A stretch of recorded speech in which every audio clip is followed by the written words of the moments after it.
Така, май сме на живо. Преди да почна да настроя камерата.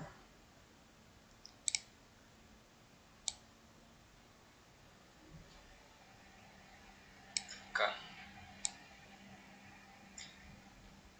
май сме на живо. Преди да почна да настроя камерата.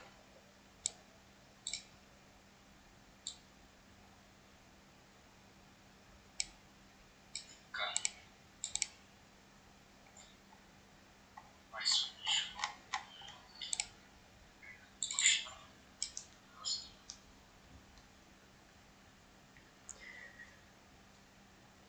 Здравейте и добре дошли в днешния стрим, в който, както вчера, обещах, че днес ще направя втори стрим, в който ще гледаме PC Gaming Show Most Wanted 2024 лайвстрим.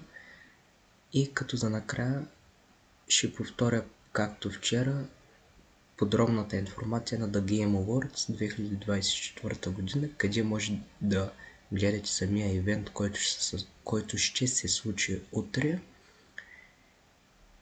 в колко часа, на коя дата ще се случи и на какви платформи може да го гледате и в кои приложения може да го гледате, но това ще го разкрия към края на стрима.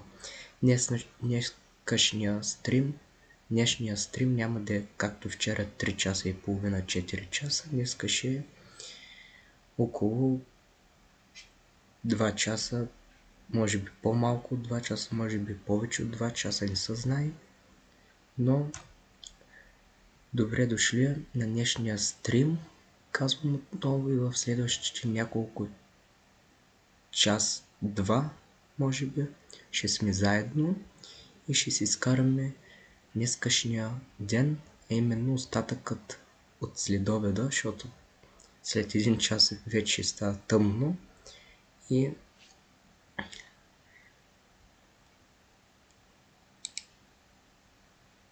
няма какво друго да кажа. Да почваме да гледаме.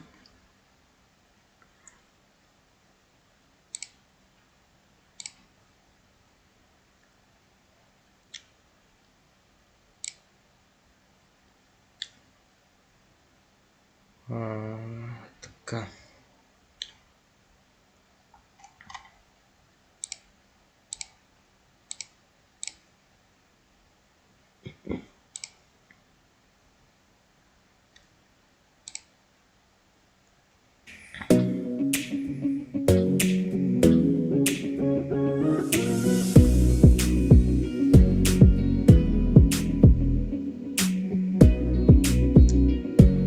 Дано всичко да работи, дано ме виждате, дано ме чувате, дано екрана да ни забива, да ни замръзва, както в миналите стримове.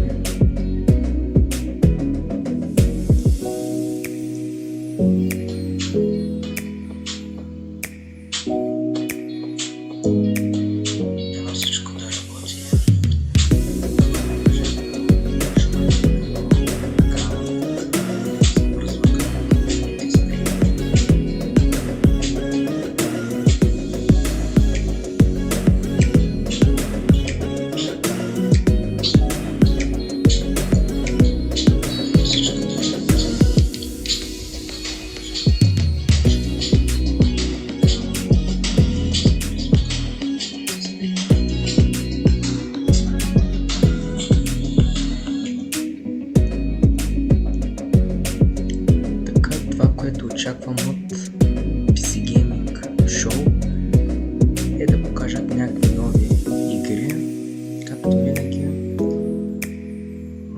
защото аз много обичам да играя компютърни игри. Очаквам да обявят някаква нова игра, най-вече игра с стрелба, някаква инди игра, нещо този сорт очаквам.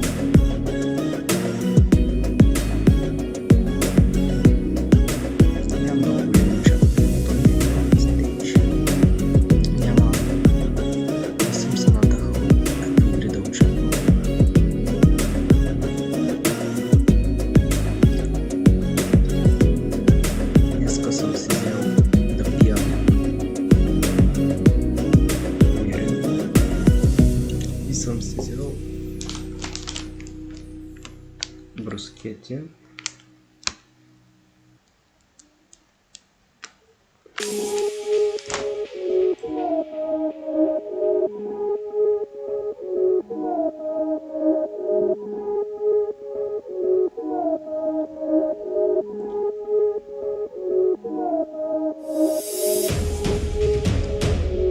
Които ще ги ям. Брускети ще пия миринда. Още днешния стрим, където ще пия и ще гледам заедно с вас PC Gaming Show на столите. И от кога чаках тия стримове? Значи за последно съм стримвал на 23 януари 2023 година, което означава, че една година в YouTube. И не съм забрал как се стримва, защо не нямаше толкова време. За тези, които ме следят във Facebook, не знаят защо не нямаше толкова време в YouTube. А пък за тези, които не знаят, имам Facebook канал или не знаят къде бях толкова време, бях повечето обикалях България, извън България бях тази миналата година. Миналата година имах честта да посетя Сърбия чрез 5-дневна екскурзия.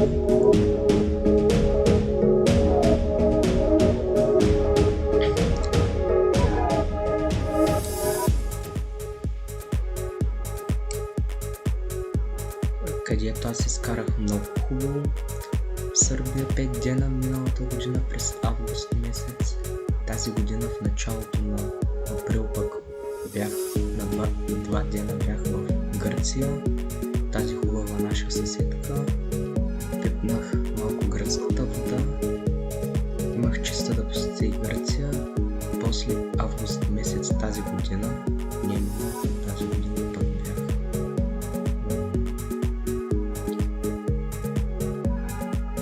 в околностите на Пирин. Не на Пирин, ами на Сливен и Русе. И в Плевен бях и посетихме плевенската програма. След което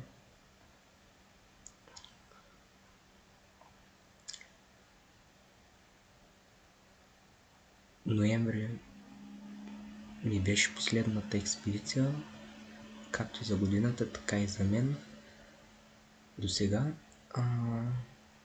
Бях пък на околностите на Арбанаси и Велико Търново.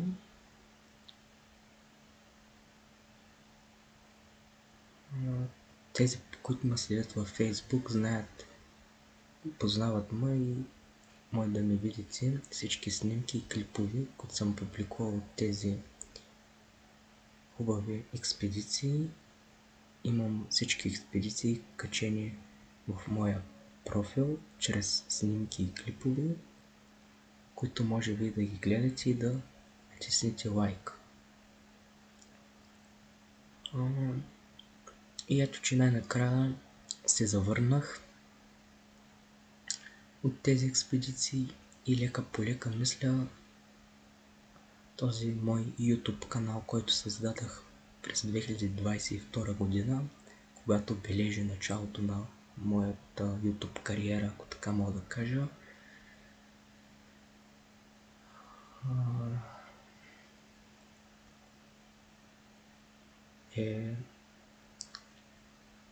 Оставих го миналата година в креативна пауза, ако така мога да се изразя, моя YouTube канал Танас Пенчев, за което много се извинявам, ако съм ви липсвал през това доста изминало време.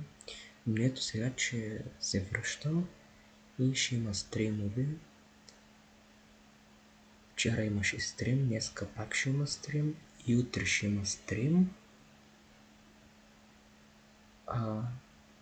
По-нататък не съм сигурен кога пак ще има стрим, но мисля това YouTube канал, който съм си го направил моят, да го съживя отново и да се върна и няма да има всеки ден стримови да са толкова на често, но пак ще има.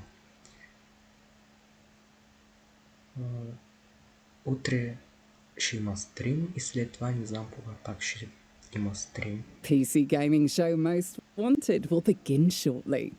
Stay tuned for brand new game trailers, exclusive interviews with game developers, and more exciting announcements as we count down our list of the 25 most anticipated PC games. Please stand by for an important message from the Council Corporation.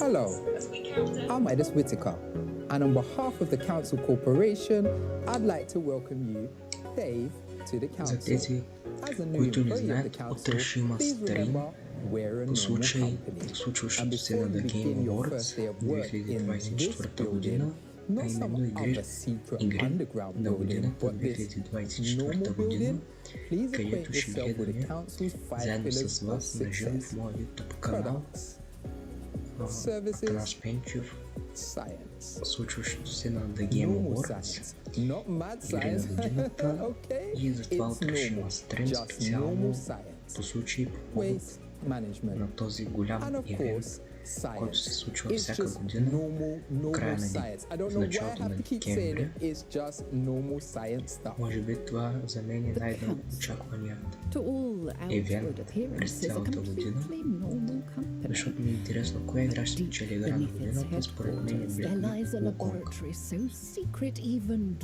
Плюс това DoorDash тя ще can't deliver. спечели и доста други A награди. team of outcast като най-хубава scientists игра conduct clandestine годината. experiments.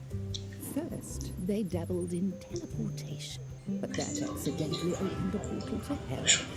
So instead, they experimented with alternative energy sources, which also accidentally opened a portal to hell. Then they created a zero-calorie cola that doesn't skimp on taste.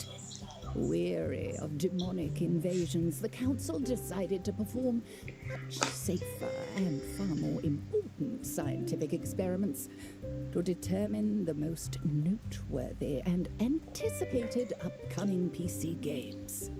We're going to kick off the mad science behind the most wanted list shortly. But first, members of the council have been researching some of the biggest gaming trends in 2024. Let's start with something we've seen a lot of this year. Big budget titles underperforming and little indie games blowing up big. Games like Star Wars Outlaws and Concord were expected to make a big splash but fizzled out quickly. Meanwhile, unexpected gems like Content Warning and Powell became smash hits on Steam. For more, let's throw to the council to talk about those curious blockbuster busts and underdog breakouts of 2024. Kicking it off for us is PC Gamer's very own Evan Lade. Take it away, Evan.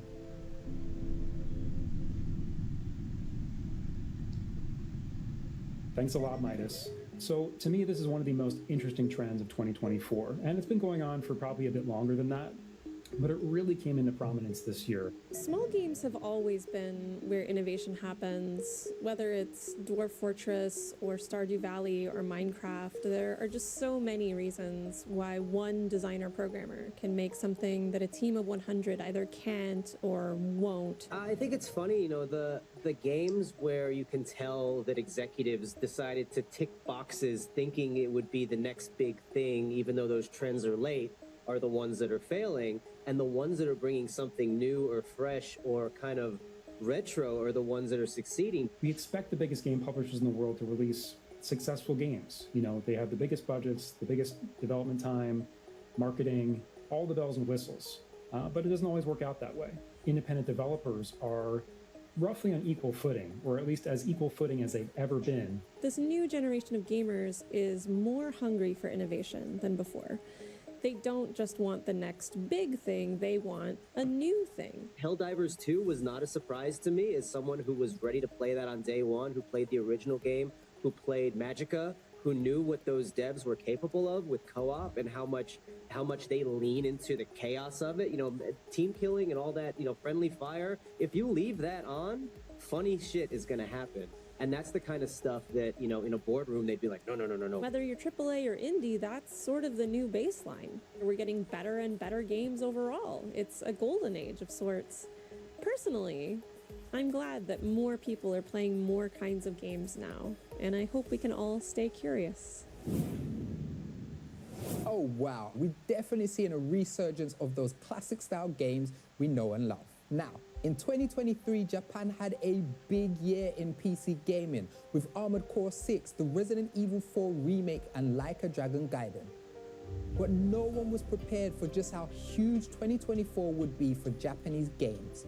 In the first 2 weeks of January alone, Pocket Pair's Power World sold 12 million copies, becoming the second biggest selling Japanese game in Steam history. And that was just the start. Tekken 8, Like a Dragon Infinite Wealth, Persona 3 Reload, Elden Ring Shadow of the Erdtree. I could keep going, but I'm gonna run out of fingers to count on. For more on how Japan is absolutely crushing it on PC, let's take this topic to a few of our council members.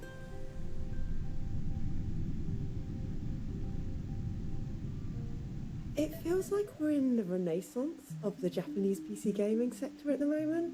I think Japanese games feel like PC games made for PC gamers, if you know what I mean. I think the way that Japanese games tell stories, the way that a lot of Western developed games tell stories are quite different. They're not better or worse than each other, but I think it's just such a unique way, especially in JRPGs, where I feel like the focus on like an ensemble cast and the very like fantastical elements and those little like sprinkles of anime influence throughout a lot of games as well, I think is something that I personally really enjoy. Western media is so neutered and so sterile and bizarre now, and it's like anime and then Japanese media is just so alive. It's very clearly like the vision of one really insane person, and they're able to just do something totally nuts. They always throw you into the deep end. They don't give you any preface. You're just like, what the hell is all this crap? Like, they don't care. They just throw you in the deep end. Japan are invested in the PC market. The number of Japanese gamers using PC is rapidly going up. And a lot of older Japanese games have now made their way onto PC recently. There are already a bunch of really exciting Japanese games that are lined up. The Freedom Wars remaster, Monster Hunter Wilds coming in February. You've got Like a Dragon, at the beginning of the year. It's like Japan and nailing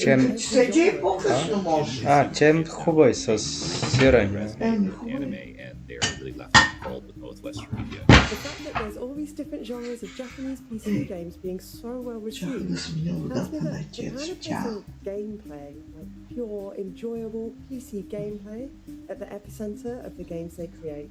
It crafts. When you're hot, you keep shooting hot. Sick. Was that Johnny from Health? Proof that just because you're on tour doesn't mean you can't drop into the PC gaming show to talk about your favorite Japanese games. Props. And hey, if you want to impress your friends, make your neighbors jealous, and your mother proud, subscribe to Trendwatch in the link below. Legal disclaimer, subscribing won't actually guarantee any of the above, but it is still a great new way to keep up with all the hottest trends in gaming, just like the ones we've been discussing today. Thank you, mysterious voiceover narrator. In addition to counting down the most wanted on today's show, we're also revealing all of the exciting games on PC Gamer's personal wishlist. Let's get started on that right now with a game that's part Lemons, part Colony Builder, settling for the Crufflings. А на вас оставям стартинг скрина.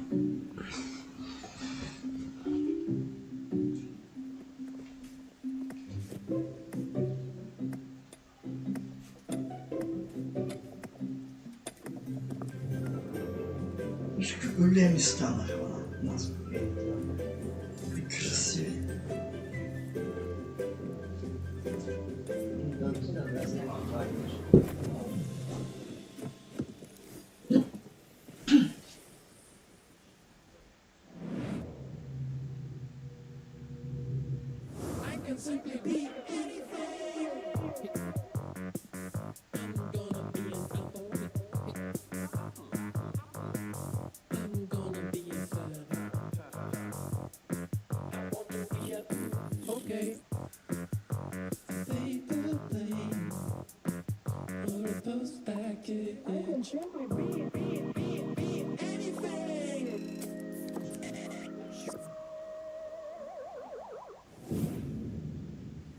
Onto one of the biggest trends in gaming, co-op horror games. Phasmophobia became a smash in 2020, leading to hundreds of thousands of Така, players идвам laughing пак and и screaming in games да like ви Lethal покажа Company тази and хубава Content Warning, showing us there's nothing friends like to do изпечена more than hang баничка. out and get scared. We're going to drop into Ще видим proximity дали chat са with видео, someone who spent their fair share of time защото in аз ще я sandbox снимам. horror games. What is it with you interns and jump scares? I can't take any more jump scares. Sorry, Mr. Whitaker, I wasn't trying to scare you. I just wanted to talk about co-op horror games with you. No. I've played too many of those games where you have to creep around in the dark and get scared, then get killed by ghosts or even giant spiders or something. Yeah, no, those are all things I really like. Така изглежда тази хубава It's just баничка. because we're in an office, so it's not that dark and spooky. So I thought maybe I could talk to you or someone higher up the council about the popularity of these games. Okay, are you sure there's no ghosts or no giant spiders? No, no ghosts and exactly 0 spiders. Fine, let's talk about co-op horror. Oh, okay. Part of me didn't think you were going to say that. Okay, so something cool about these games, which I absolutely love, is that it's like being scared with your friends, and that's almost like Тук ще подкласям някога. There was a spider here. Admittedly, it's dead and it's not a giant spider, but it's right to be cautious. And thankfully, as a result, everyone is absolutely fine. Oh my god, the intern's dead. Midas was Тук гледаш, then was dead. Аз там няма да лягам. Не, като се обличаш, защото тогава ще стане. A ghost. We're stopping the show, right? Because he's literally dead. Midas was dead too. And so was the normal-sized spider, which, as it turns out, was just afraid of Midas as Midas was of it.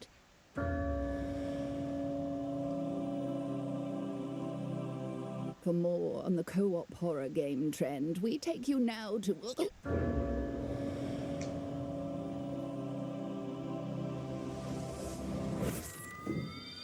Ooh, I've respawned.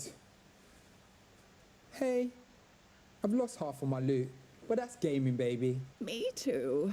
Yay. Yes, and so did I. But I lost that super sweet high-level jacket, so I'll probably just head off and start the grind for that again. Before any more ghosts or spiders show up, let's get the council's take on the popularity of co-op horror games.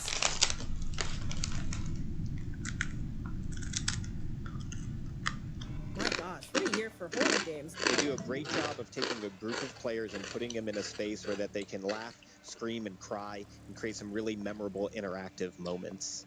You either have to help your friends or skedaddle and leave to survive and kill at the same time. There's something to me about these games that is very reminiscent of going through a haunted house with your friends and your family, right? Technically, you know you're safe, but there's times that you really are kind of questioning, like, what's going to happen around that next corner. I think the unique appeal and why they've become so popular is just because of its sandbox nature. They're not that scary. They're very funny, but the sandbox element means that you can just kind of do anything. While playing Lethal Company, for example, you know, relying on a friend to use a flashlight to peek around the corner to see what challenge that the developers have put in front of you. Now, of course, while you're playing it, you're not thinking about developers, you're not thinking about, you know, your connection. All you're thinking about is what horrible thing is around the corner that could potentially eat me, rip my head off, or cause me to die. It's just so much fun having that journey and experience with your friends. Just coming together, doing like these objectives and stuff, but at the same time getting scared together. And this also tests your friendship too. Are you going to be there with your friends, or you skedaddle and save yourself? That's the best thing about horror co-ops. It's so much fun, but also very, very terrified at the same time. Horror games aren't the only things to be scared of. Sometimes just reading the system specs of a new game can send chills down your spine.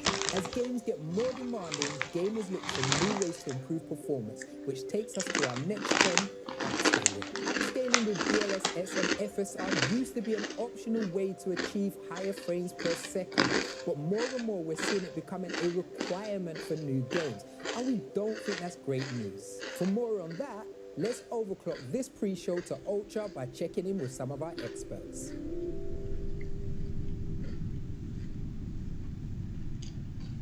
You're having a technological jump with this AI upscaling that allows you to take these frames and blow them up and still make them look good. It makes complete sense that developers are going to use it. It makes complete sense that gamers would want to use it for free performance. And it's just the way that it kind of balances out.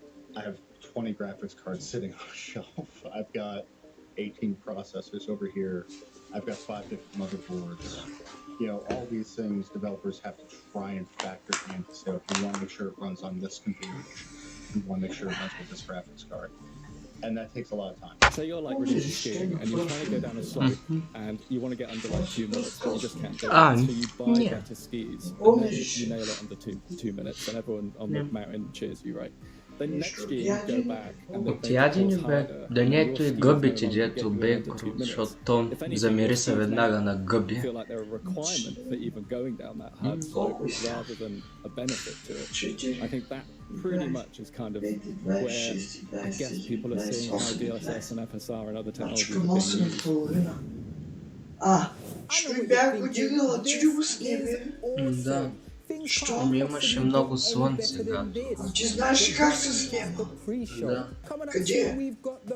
Ами, Пластмасово. дето се навива, да. Да, внимателно да се пречупят пак, чурбам. Да, аз внимавам, защото не може да се смени после. Ти са много слаби. Да. Back in the days, by which I mean about 5 years ago, Battle Royale utterly dominated the landscape of gaming. And while BR is still huge with games like PUBG and Apex, the new hotness is extraction shooters. Following the success of genre granddaddy Escape from Tarkov, there are loads of extraction shooters gearing up to drop in, like Ark Raiders, Arena Breakout Infinite, Bungie's Marathon, and Beautiful Light. So what does the future of extraction shooters look like, and will Tarkov keep its crown? Let's start a session with the council to find out.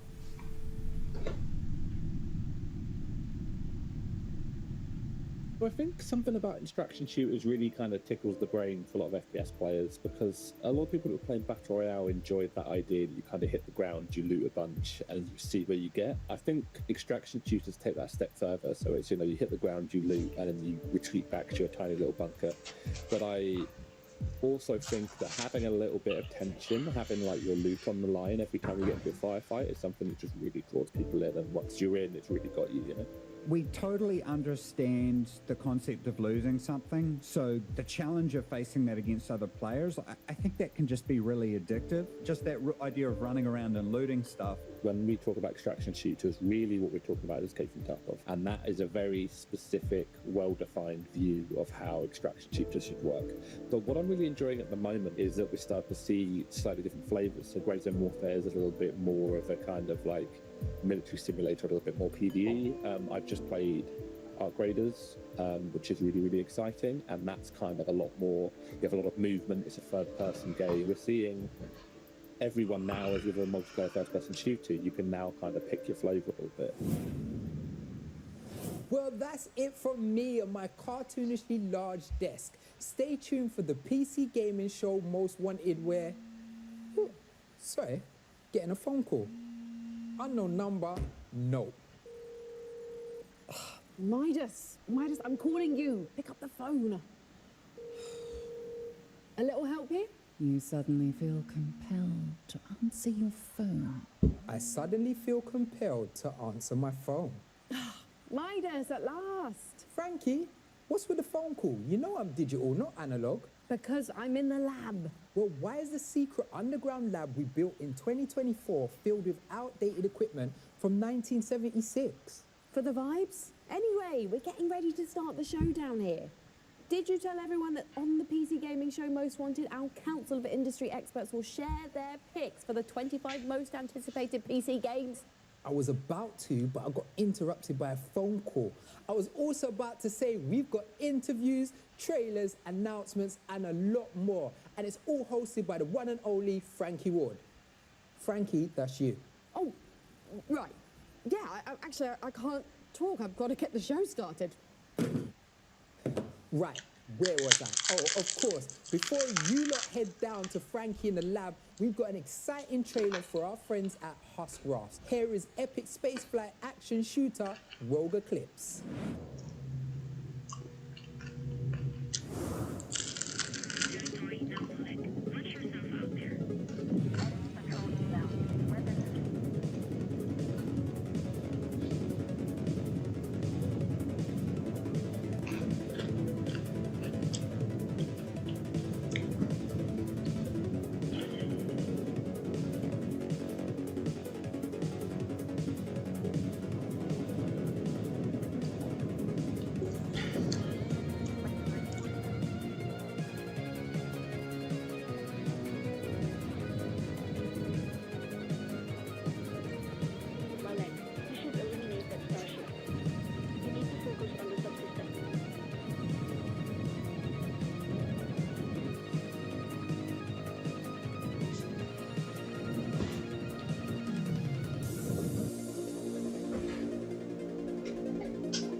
Thank you for calling the PC Gaming Show Most Wanted.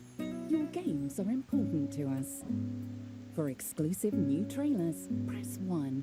For in-depth developer interviews, press 2. To speak to a representative, say representative several times at different volumes before giving up. For host Frankie Ward and PC Gamer's 25 Most Wanted games, please stay on the line.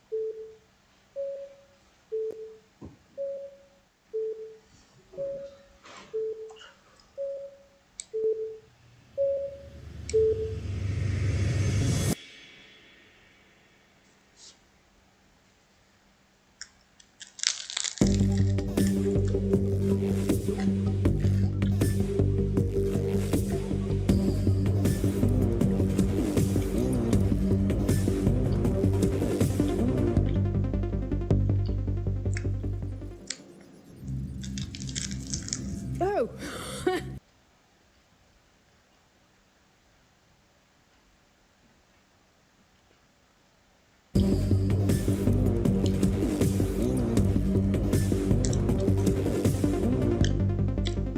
Крашна ли? Или така ми се стори? Oh, hello. Welcome to the PC Gaming Show Most Wanted. I am Frankie Ward, broadcasting our show from a top secret underground lab where the finest scientific minds of our generation are on the brink of an exciting new technological breakthrough. The invention of a numbered list filled with video games. It's never been done before. Why spend hundreds of millions to build a secret lab to study video games? Because these days there are so many games coming out, you need a wish list a mile high to keep track of them all. Did you know that by the time I finish this sentence, 14 more games will have been added to Steam, and 8 of them will be hidden object games about cats? To come up with a definitive list of the most exciting and anticipated PC games on the horizon, we've assembled a team of more than 80 talented game developers, prolific content creators, and expert critics. We gave them one assignment: dive into the ocean of upcoming games and catch the biggest and best games worthy of your attention. Today, those 25 scientifically selected games will become PC Gaming's Most Wanted. And, by the way, we've got a lot more than 25 games to show you. We'll also be revealing some of the awesome games on PC Gamer's very own wishlist. Not only that, we travelled far from our secret lab this year to talk directly to game developers at their studios. So we'll be bringing you a behind-the-scenes look at some of the exciting games they're creating. Right, get ready, because our biggest show ever is about to begin. Let's get this show started with our first look at some of the awesome games on the PC Gamer wishlist.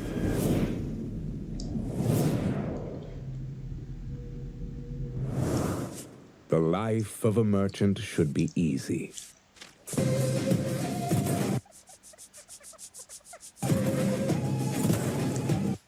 Yours is not.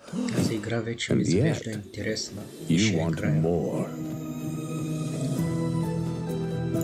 You seek wealth. Като я гледам колко е очарователна графиката на тази игра. A golden future for your friends.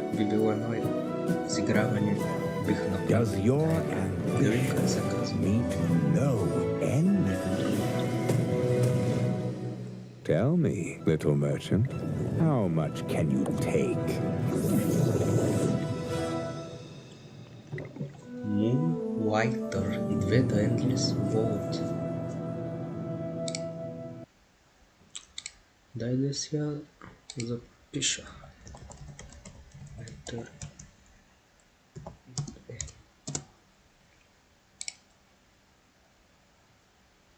Moonlighter.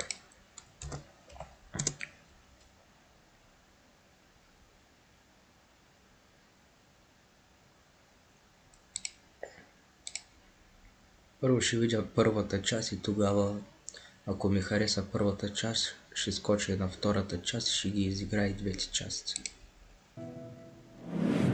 До тук една игра вече ми харесала.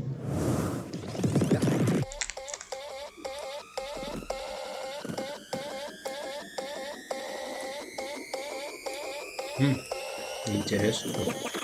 Костюмърките нинджа. Ай, спомням се.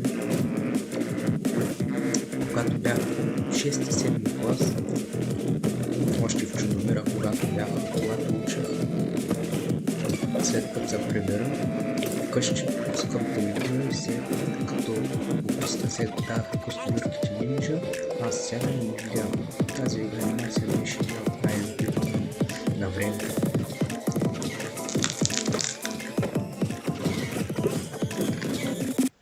Ако не се лъжа, даваха я по Никелодиан на телевизията. Тази игра не бих се Wow, да играя. that is 2 world premieres right out of the gate, and the show just started. This is what we do here, folks, and we don't have any plans to slow down. Good morning, crew. How is everyone doing today? Business as usual, it seems. Pirates inbound! We're out of juice! Hey, Captain. Is this an old friend of yours? That didn't go to plan now, did it? Let's load up and try again. In the shadowy depths of a Значи, forgotten не всички игри, които where ги gadgets показват wear сега, a whistle. A not so secret са society интересни of и over може 80 да те gaming грабнат. luminaries gather Вече for има хубави one игри. Тя to сега select PC Gamer's list of the top 25 most highly anticipated upcoming PC games. So, who is on this council? God of War, Marvel Spider-Man, Fallout, I'm Brian Wanya with Tripway Interactive, Horizon franchise. and I'm on the council.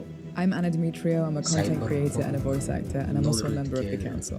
Hello, netizens. It is I, Day 9, a member of PC Gamers Council with a capital C. Hello, gamers. I'm Tanya Short, the lead of Kitfox Games. I am in my second year in the council. Welcome, gamers. It's me, Die Hard Diva, horror enthusiast, content creator, and your newest member of the council.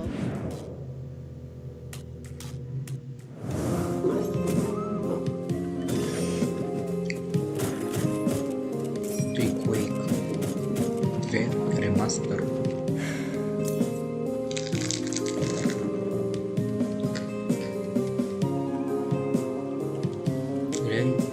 На майтап, че това е Quake 2.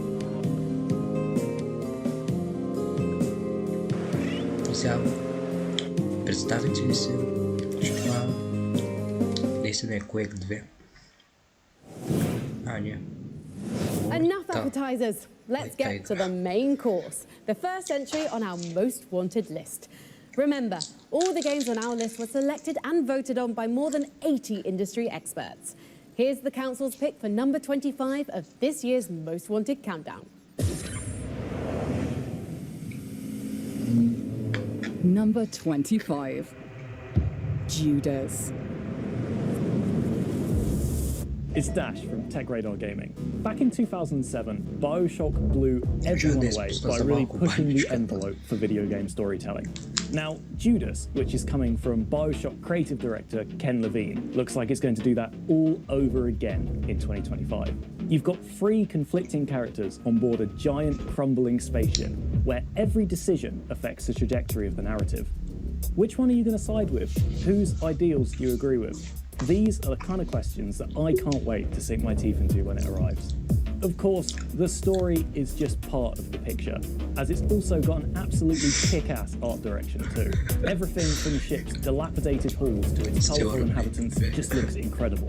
When you throw in legions of terrifying robots to defeat with a combat system that mixes guns and supernatural powers, there's an awful lot to get excited about. Number 24, Killing Floor 3. Hey everyone, I wanted to take a moment and say thank you on behalf of everyone at Tripwire. A massive thank you to our fans, and thank you to PC Gamer. To be included in the 25 most wanted games of 2025 is an absolute honor. We're incredibly excited, flattered, honored. I'm just repeating words now, that's how excited I am. But we're excited and we wanted to say thank you. So we're going to show you an exclusive look at one of our classic Zeds reimagined for Killing Floor 3.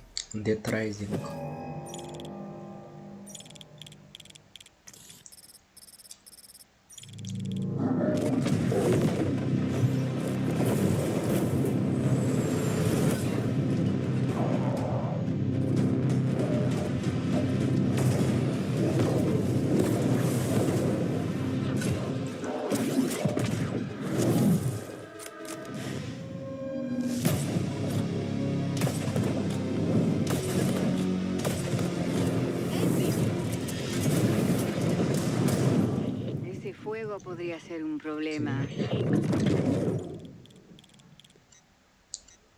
Между другото, ще има продължение и на друга нейна подобна игра. Killing Floor 3 is utter co-op carnage, and I cannot wait to grab my friends and splatter some Zeds.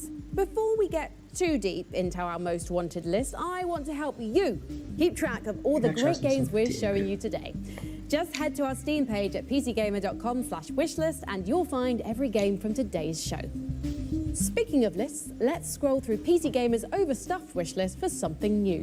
You've heard that money makes the world go round, and that's triply true in our next game, which mixes up a fantasy city builder, a GOG game, and a real-time strategy, all in the same pot. Here's Gold Gold Adventure Gold.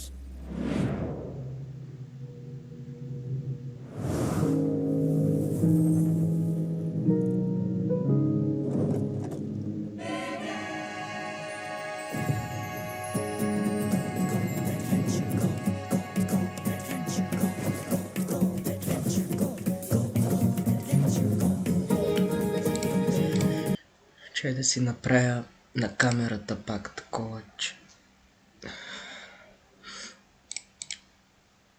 много тъмно.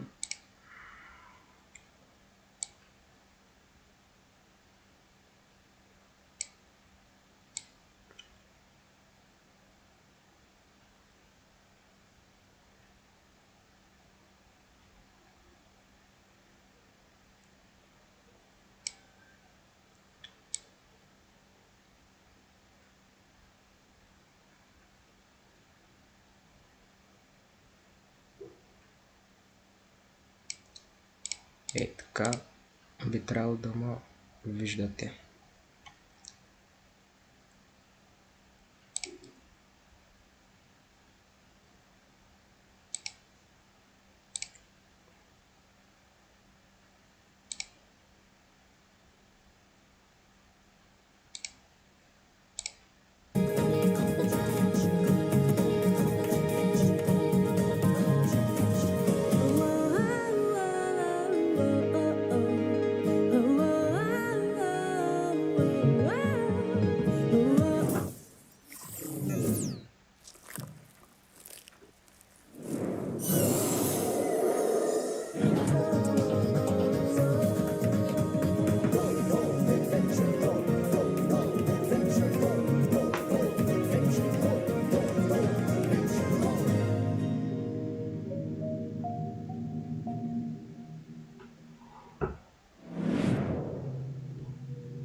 както и тая игра.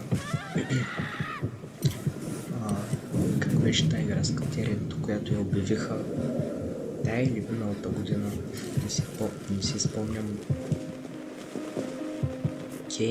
Сейърн ли беше? Сейърн беше игричката. И тая, която е с катерите по скали и скални повърхности. Тя е. Трябва между другото да я фърля едно око на тая игричка.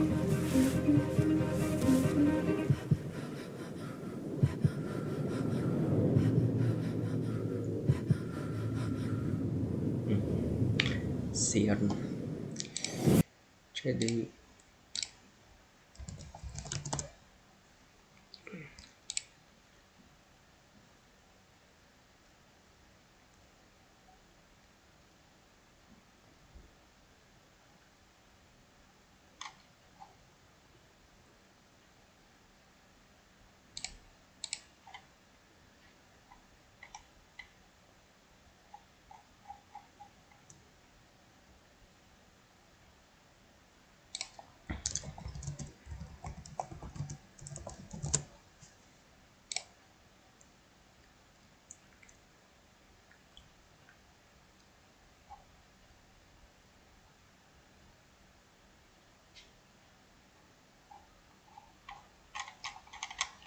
Между другото така...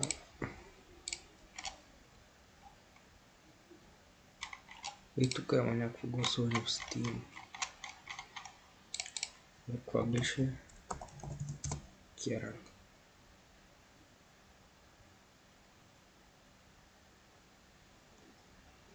Между другото, тая Grim Dawn е много яка игричка.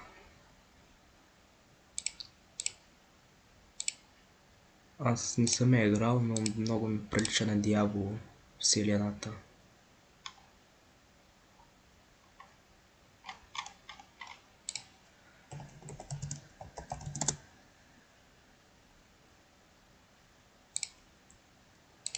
Добре, ще ми излиза играта.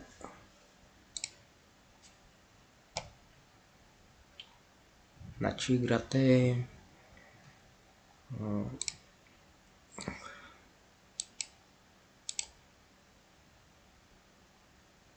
Мисля да играя тая игра в бъдеще, но няма да е на стрим, ами ще се изиграя за себе си и те, защото ми се струва много яка. Играта много прилича на Diablo, на Baldur's Gate. Това е някаква MMO игра, доколкото знам, и много е яка. Гледал съм някакви стримове в YouTube и ми се струва много яка.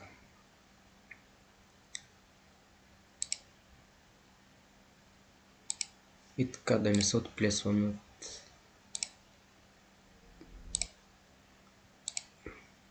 Да, наистина играта има уникален арт.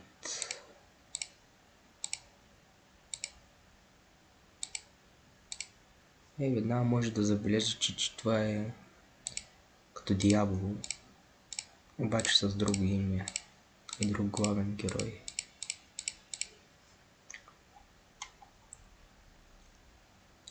Който му се играе, може да се закупи за 24 евро.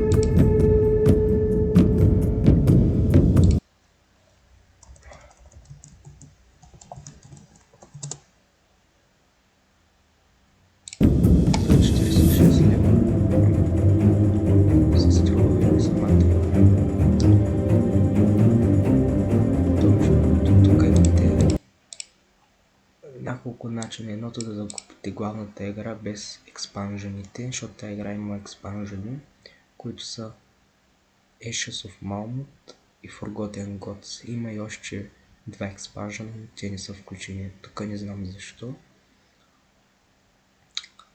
Crucible не е експанжен, ами е някакъв мод за играта.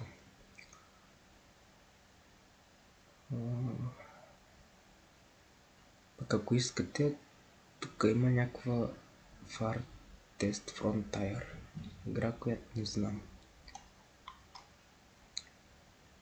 И много е яка. Играта не съм играл. В бъдеще ще играя, но не чрез Steam, ами чрез торент. Ще я кракна и с крак ще играя.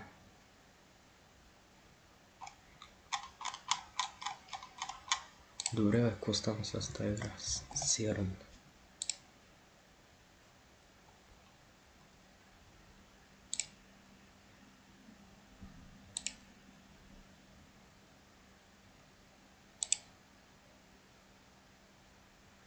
Аз викам тази игра да я видя офстрим, да не ви занимавам, но после не знам дали ще имам време, затова сега ще я пусна.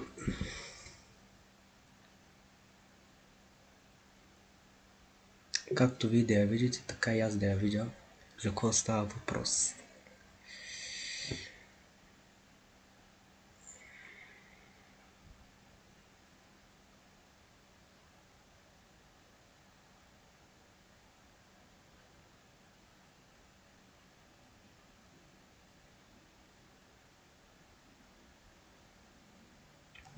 Те май тая игра се е обявили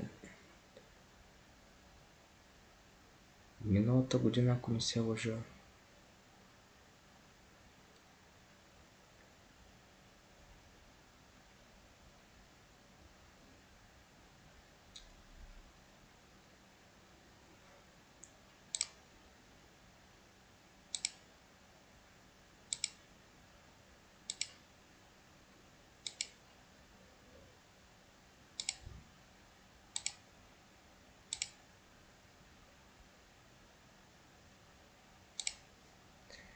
Тая игра миналата година я обявиха.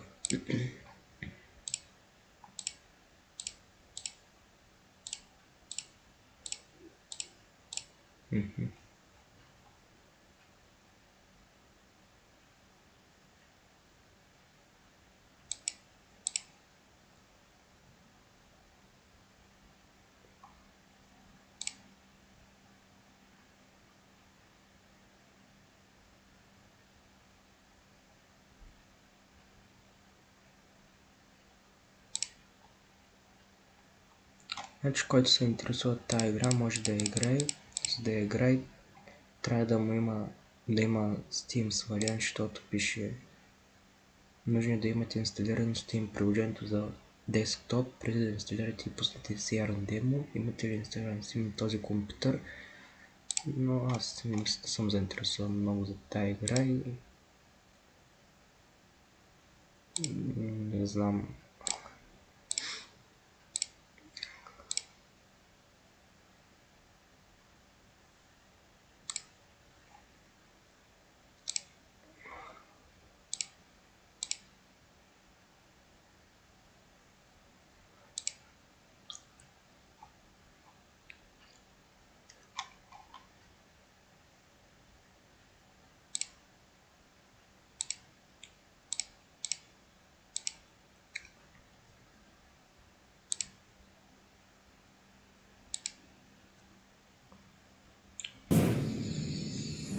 Coming up in the show.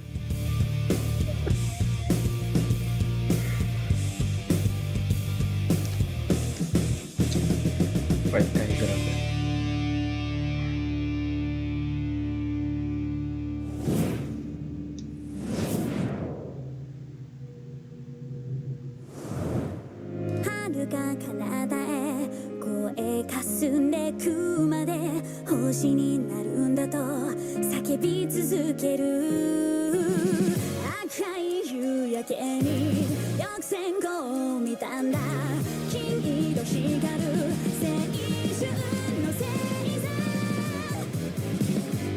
Между другото, тази или миналата година обявиха и Titan Quest 2,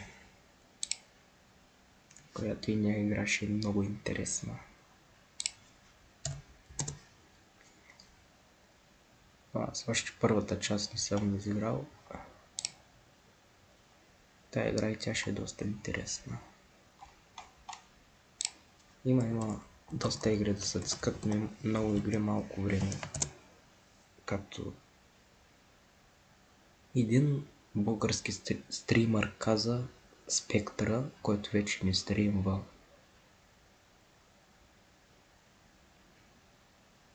Той тази година стримва Final Fantasy 7 Rebirth, но нещо прекъсна стримването, не знам защо. Поради някои причини явно.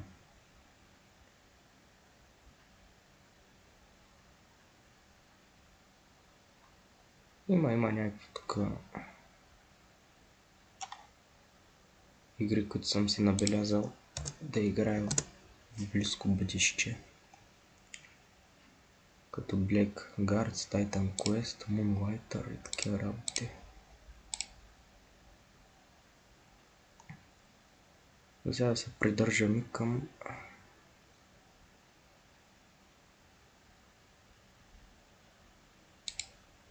PC Gaming Show.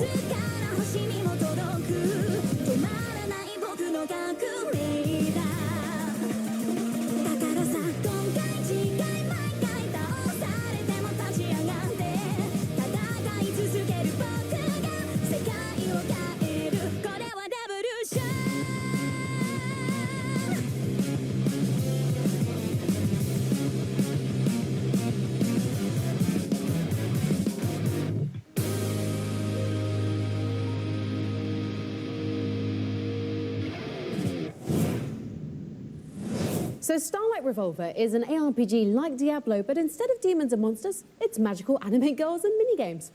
That's going to the top of my list. Up next, you know how they say, take only pictures, leave only footprints when you're going into nature?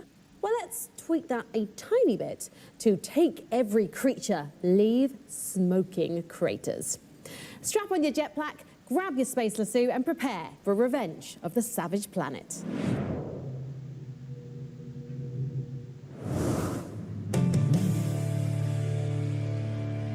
Together, we will get back what they have stolen from us. Kindred will rise again.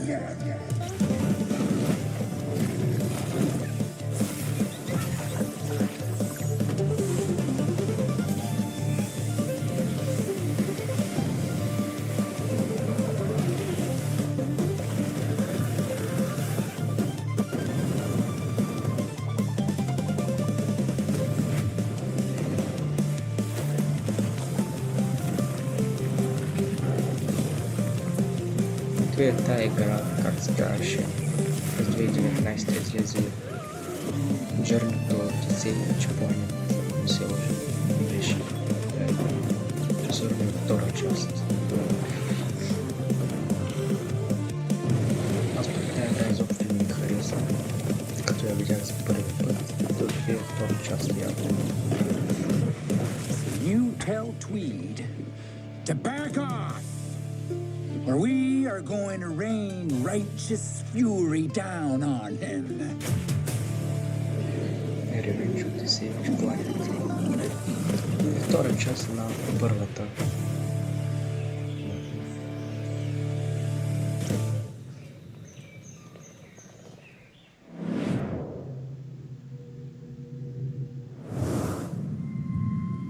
And on that day, everything was taken from us. So many lost, so much effort, in vain. All we had built, gone, faded away. But beyond the destruction, frightened and alone,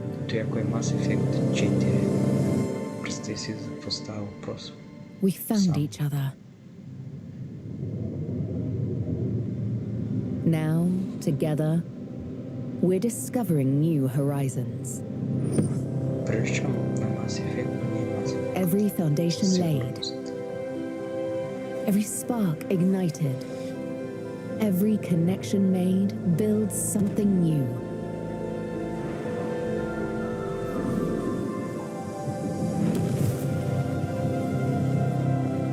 Our journey led us to these stars, and from the fragments of the past, we will forge a better, brighter tomorrow.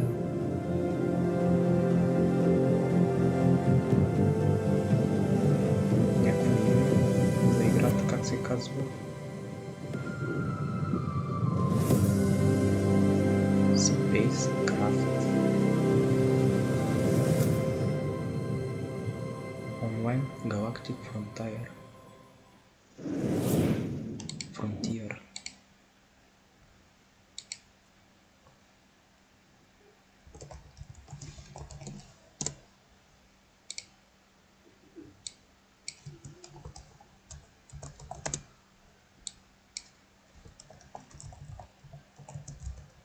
Тя игра ще видя каква е, но след края на стрима.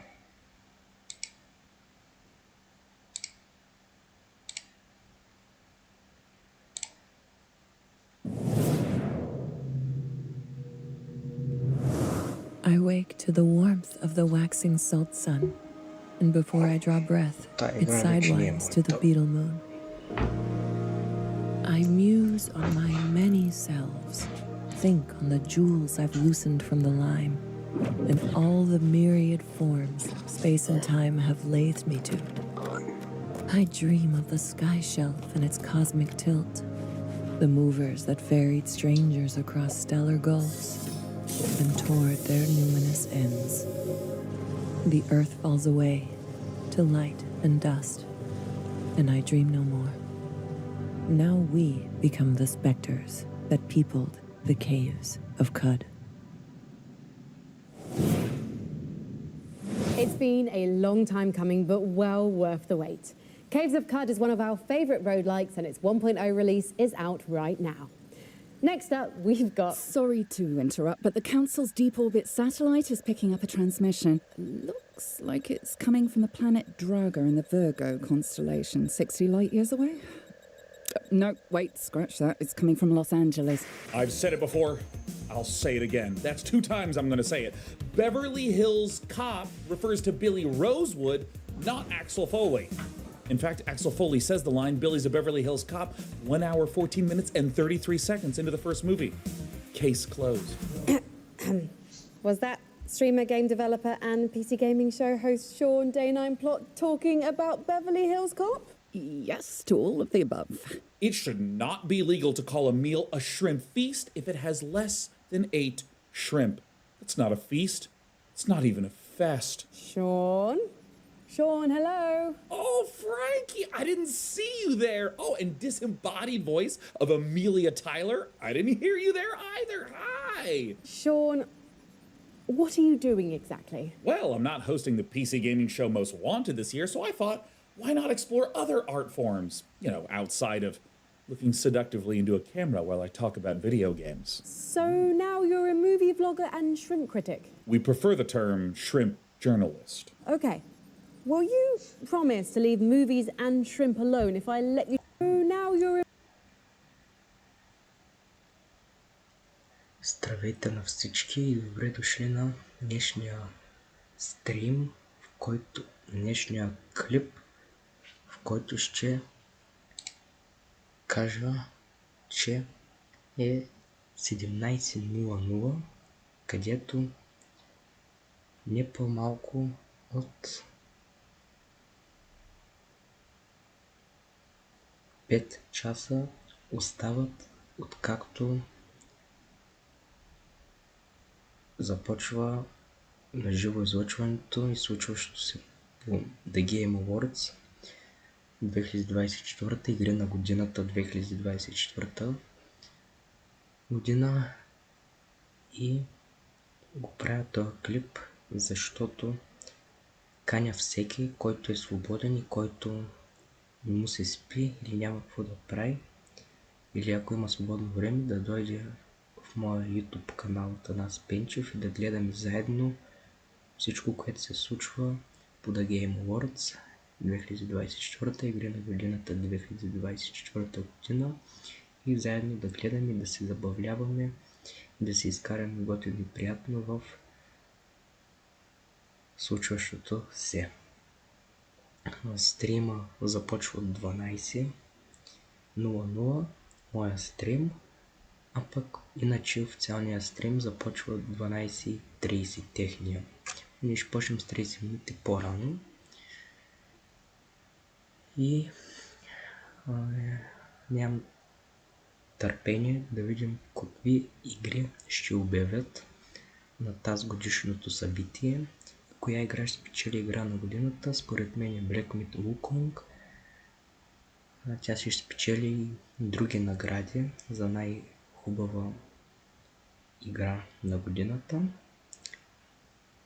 А с вас се видим още след 5 часа в моя YouTube канал Атанас Пенчев, където на живо аз ще съм водещ и ще ви излъчвам The Game Awards. Тъй, че знайте, че тая вечер се провеждат игри на годината 2024 година, The Game Awards 2024 година. Тъй, че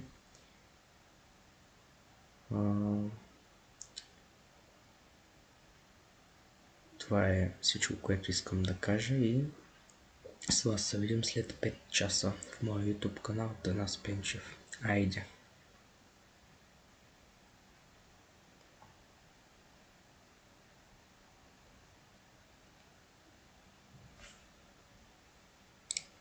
A movie vlogger and shrimp critic. We prefer the term shrimp journalist. Okay.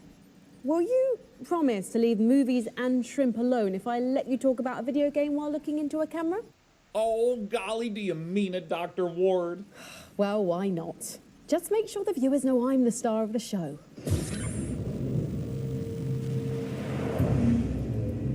Number 23, Control 2.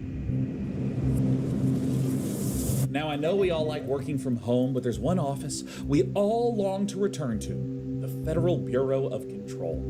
We're still a little light on the details of Remedy Entertainment's Control 2, but if you've played Control 1, you know why I'm excited. Control 1 had brilliant execution on some familiar third-person action mechanics, except it took kind of a mysterious SCP Foundation-style twist with telekinetic mastery, flinging objects at enemies, and more importantly, a brilliantly realized world with mystery around every corner. Control is the kind of game that even for someone like me that doesn't play a lot of shooter games, I couldn't wait to keep learning more about the world and what Remedy had created. And so, if you're like me, we're all dying to return to the oldest house for some more telekinetic fun.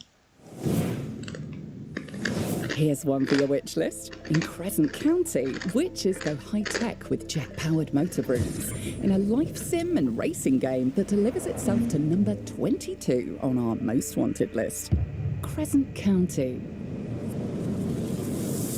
Hello and welcome to this very narrow green screen where we are saying a huge thank you for voting Crescent County one of PC gaming show's most wanted for 2024. Ever since we announced this summer, the reception's been incredible. It's been amazing to see all the fan art.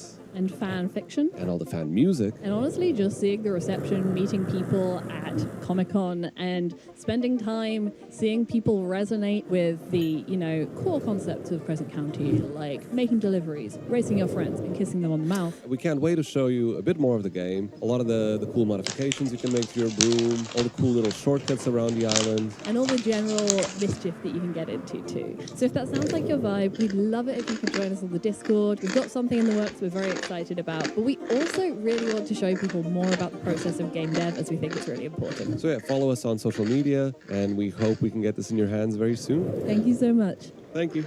Bye. Yeah, sorry, we totally changed our minds. Our first playtest is going to be on Steam and Itch on the 8th of December.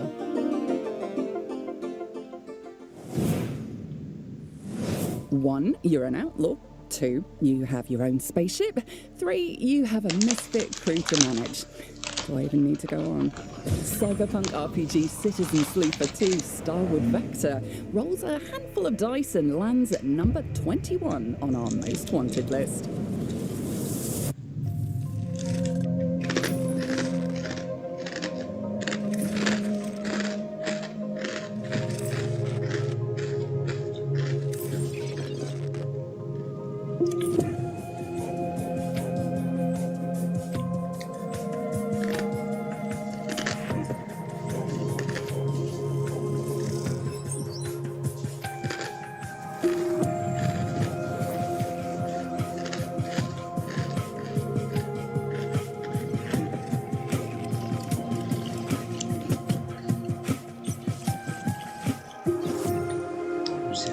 Всяка една игра, която се показали, ми харесала, особено тая първата игра, която показаха, Moonlighter 2. И аз сигурно ще играя.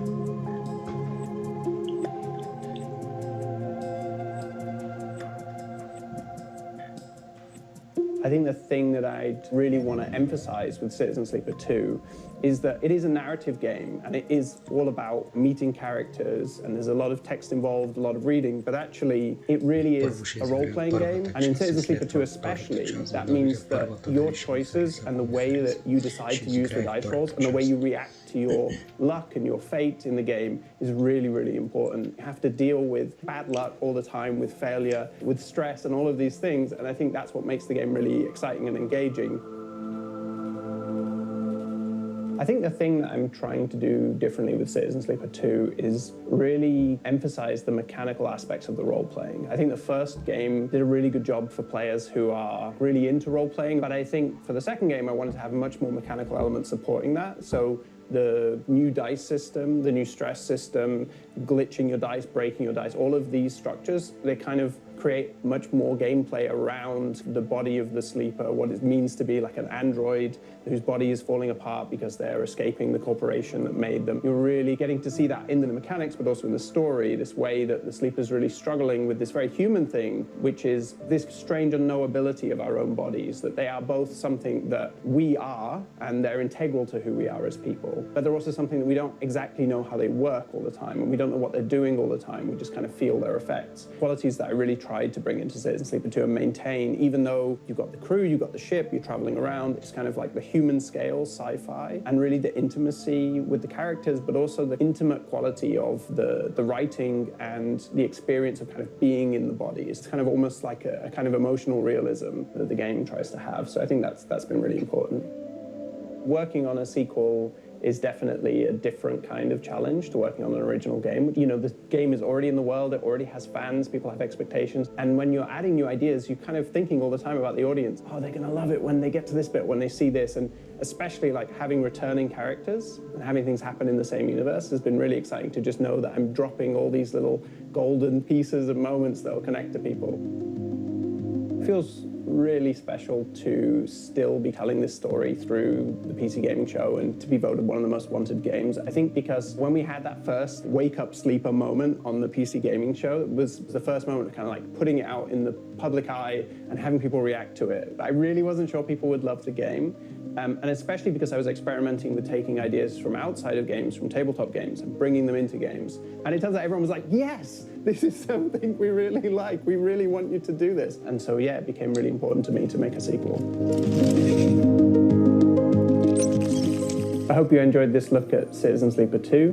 Wishlist the game on Steam and will be coming out in early 2025.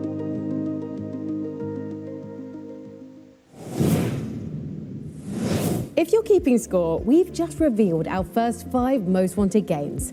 At number 25, we had Judas. Breaking through with more guns and gore than ever before, it's Killing Floor 3 at number 24. Control 2 warps to number 23. Crescent County charms its way into number 22, and Citizen Sleeper 2 Starward Vector takes launch at number 21. Right, let's get back to our wish list for our next game. We couldn't afford to take a rocket into the distant regions of deep space, so we did the next best thing. We took a trip to Iceland to talk to the makers of space survival MMO Eve Frontier.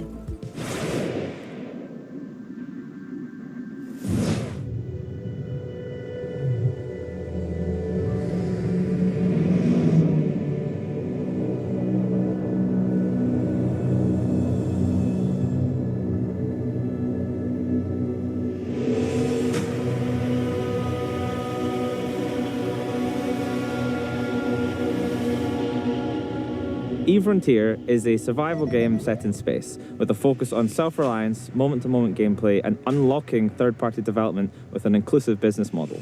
I think it's bordering on survival horror almost, in this huge, vast, empty universe with the rotting vestiges of an old civilization that grew too large and eventually collapsed. We're focusing really on the exploration. They'll be able to go vast distances, and in order to do so, they'll really have to prepare for that journey. They'll have to take resources with them. They might be able to survive out in the cold, in the wilderness, There'll be places where people choose to gather because there's an abundance of natural resources. Much like in our real life, we expect people to do the same with their digital civilizations.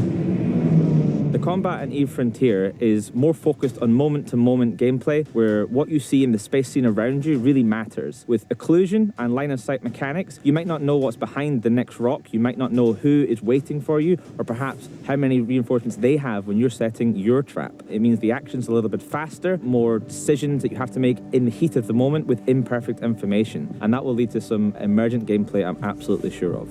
When you are in space and you're flying around, just feel like you're just a small speck trying to navigate your way through this vast expanse of an ancient relic of a civilization that was there before you. Using blockchain technology also lets us open up this universe to a layer where other players will be able to modify and co-create this universe with us. CCP's always worked with third-party developers. It's part of what makes EVE Online so good at what it does, and we have just taken that and amplified it with EVE Frontier. It's open source, and that means that you can go in and you can program directly into the game with our Smart Assemblies features. Smart assemblies are structures in space that you as a player will be able to modify using code that you are writing and then deploying onto the blockchain. You can think of it kind of like modding on a traditional game. You can play the original game as it came. You can then start getting truly independent third-party mods. And finally, you can actually build your own if you set up all the development environments and really get into the nitty-gritty. Some of the things we've seen players do in our earlier playtests include building a self-functioning tournament system, automated markets. We had gates that people were building to rebuild the universe itself. The scope is really endless with what they can do. But rest assured, you will not need to have any knowledge of coding if all you want to do is to just explore and play in the frontier.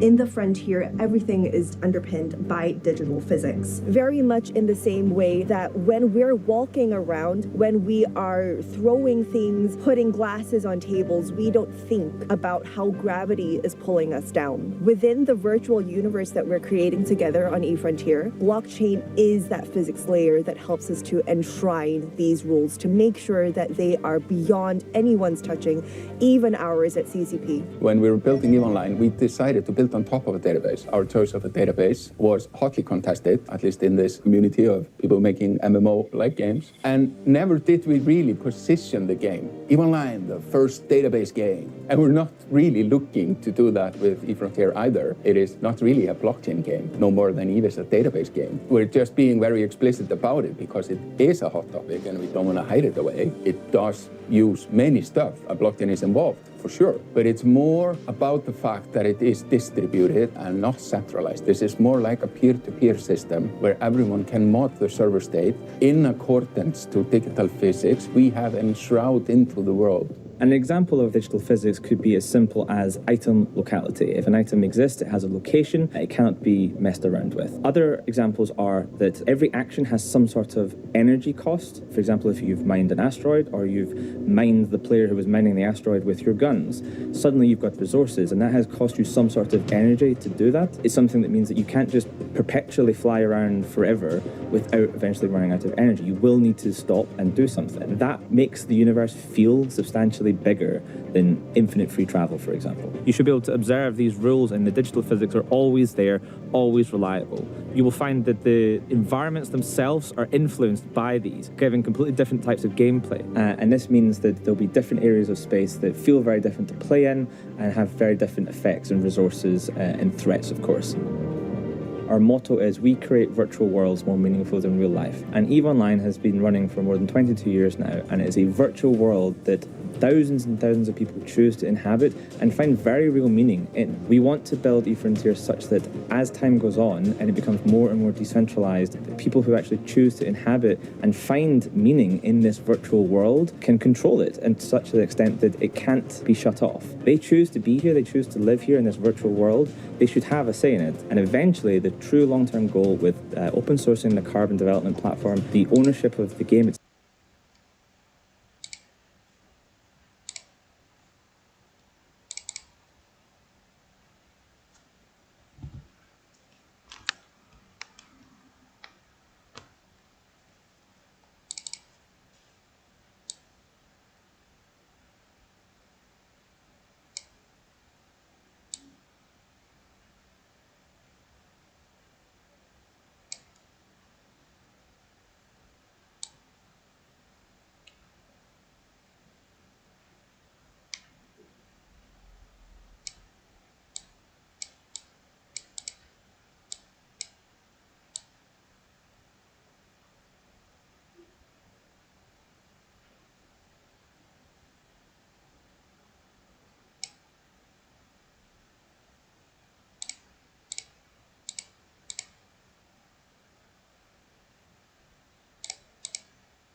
itself will essentially reside in the citizens of the frontier.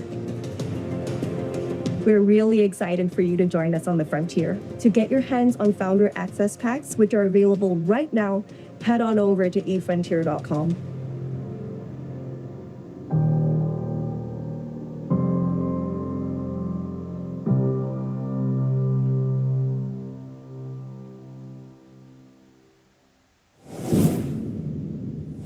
PC Gamer and 2K have partnered together for a historic event, the Civilization 7 Across the Ages sweepstakes. Thousands of fans voted on the Civilization age they were most excited to see recreated into a custom, one-of-a-kind PC. The choices were Antiquity, Exploration and Modern, and your voices were heard loud and clear. The winner was the Modern Age.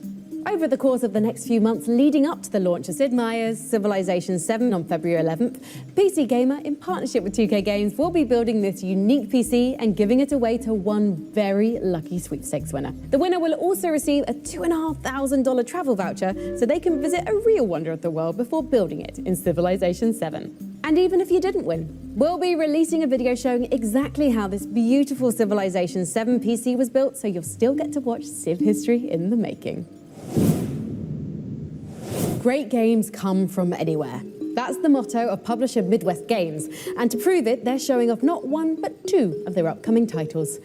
Let's open up PC Gamer's wishlist again for mystical action-adventure The Legend of Babu and the world premiere of Wild West Souls-like Tomb Water. My dearest child, this island offers everything you may need in your precious life. Vast forests, roaring rivers, and mountains of rock and ice. You are old enough now to know that for every bit of goodness in this world, an opposing force exists. In the heat of the earth resides a darkness you cannot fathom. Demons as old as time, my child. Do not doubt, even a light like yours can be tempted by the dark. You must always choose good. And that I know you will.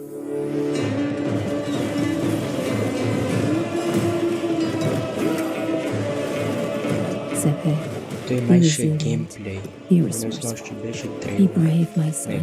Stay in the light, with Babu by your side, and may the magic of this island protect us all.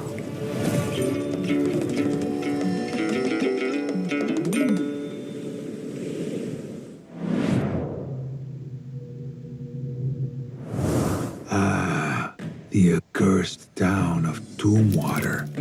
Tell me, lone gunslinger, why have you come to this decrepit settlement? Monsters roam the streets, and horrors lie beneath. There's something sinister in the soil. A curse that's hidden under it all.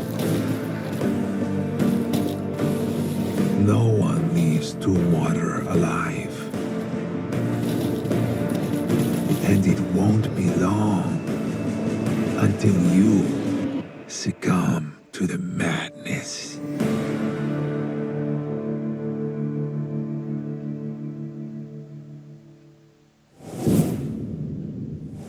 From the American Midwest, we now take you to Amsterdam to catch up with Brendan Green, creator of the most played game on Steam ever, PUBG. Green's next project somehow sounds even bigger than that. He's creating a simulated planet that's the size of an actual planet. Let's head to his studio, PlayerUnknown Productions, to get a little tiny glimpse of the big new world they're building. When I first announced Prologue, I was trying to make a larger open world experience than most people had made. And we found a way to do that using machine learning technology, using natural Earth data to generate these worlds from latent space. And we essentially reinvented how you create these worlds. We have a 3-game plan, and it's about iteration for us. It's starting small with Prologue, which is a prototype of an idea. We'll use early access to build on that and make it into a full product. It allows you to have a new map to play on every time you press play. A large 8x8 map where we have put a simple survival loop, get from one side of the map to the other side of the map with some difficult weather along the way. It's not just raining and moody. It's not just an aesthetic thing. It's not just that the player is cold and wet. Suddenly now, oh wait, mud forms, rivers can go up. If you die, that's it. We're also working on Melba, which is our in-house engine. We're putting this into the hands of the community in something we're calling Preface Undiscovered World. It's a very simple experiment where we have an Earth-scale planet and some simple systems to allow you to explore it. I don't believe in technology developed in vacuum. It's why we have Preface, which is more about attacking the scale, so we attack the problem from both ends. Preface, it's already on Steam, so you can go there and download a Preface and discover the world. I really want to involve the community early on because this is going to be a 5 or 10 year journey. Prologue will be available on Steam coming in Q2 next year.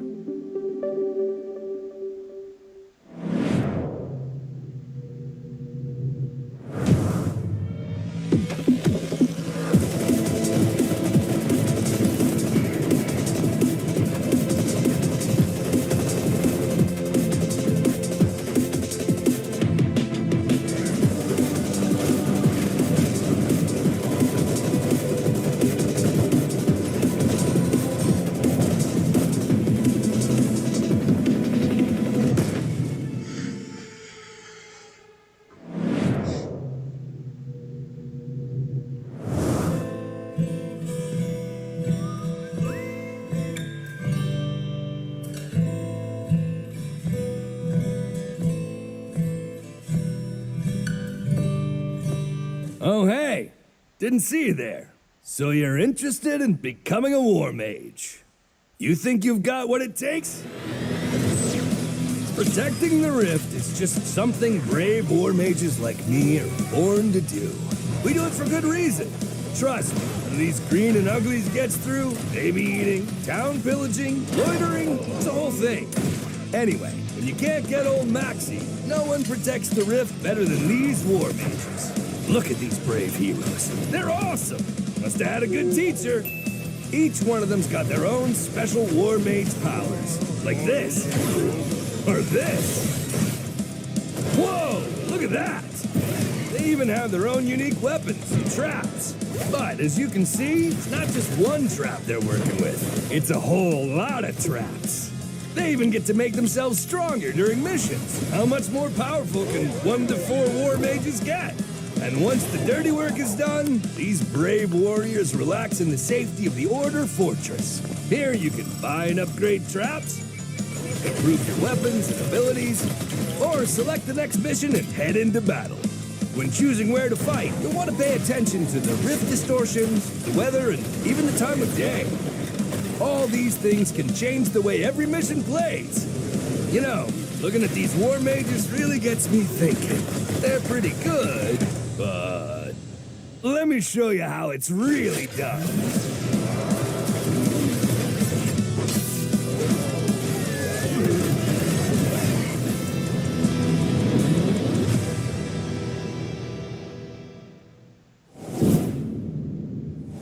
That is a lot of orcs. But luckily, you've got loads of new ways to kill them. And this time you can play with up to 4 of your friends.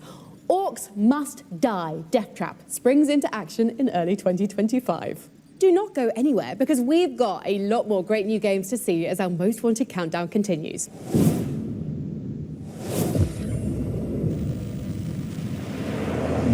Number 20, Perfect Dark.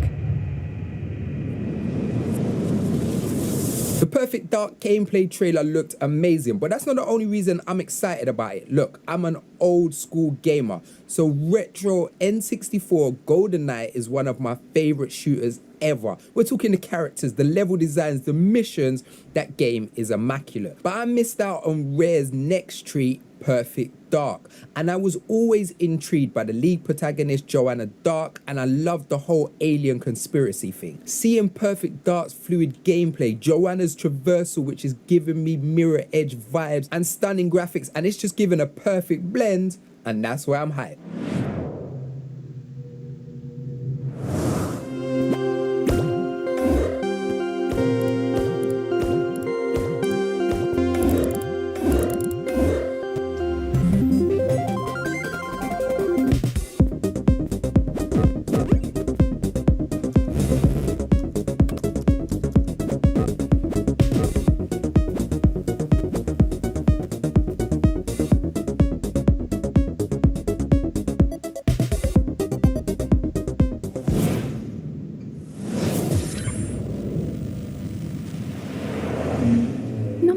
17. Menace.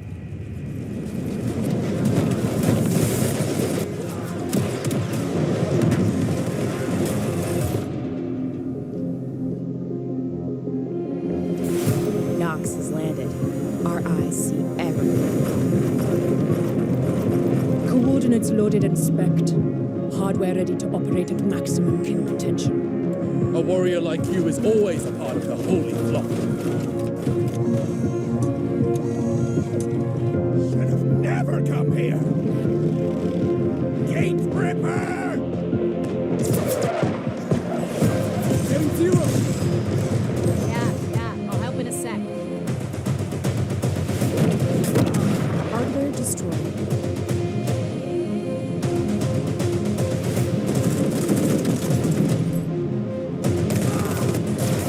God protects me. Fire mission underway. Neutralized. Rip it apart! Death takes my enemies. Touching them up. These dogs got by! Taking fire. Incoming. Enemy hardware! They keep coming!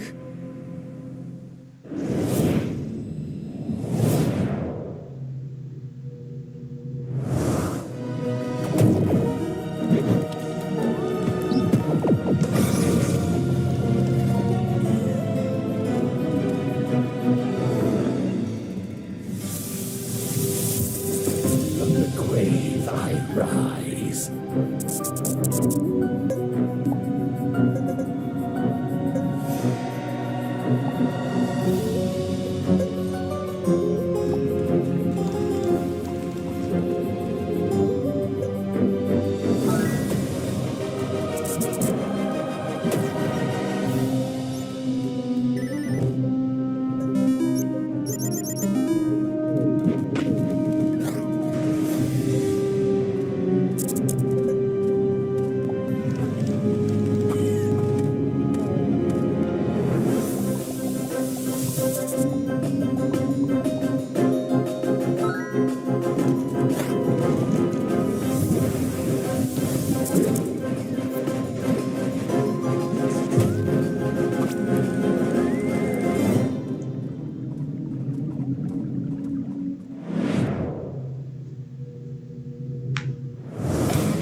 There's nothing more important than family.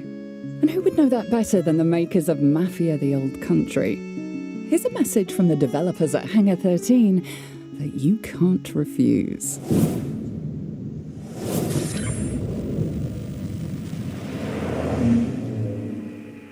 Number 18, Mafia: The Old Country.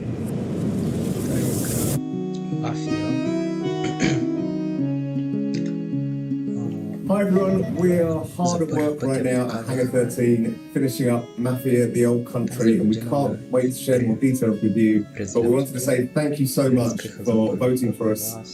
We really appreciate it. Thanks. Thank you. Thank you. На Мафия игрите, като цяло на цялата поредица, щом става дума за Мафия. Също важи и за GTA. И моята Number 17, Dune Awakening.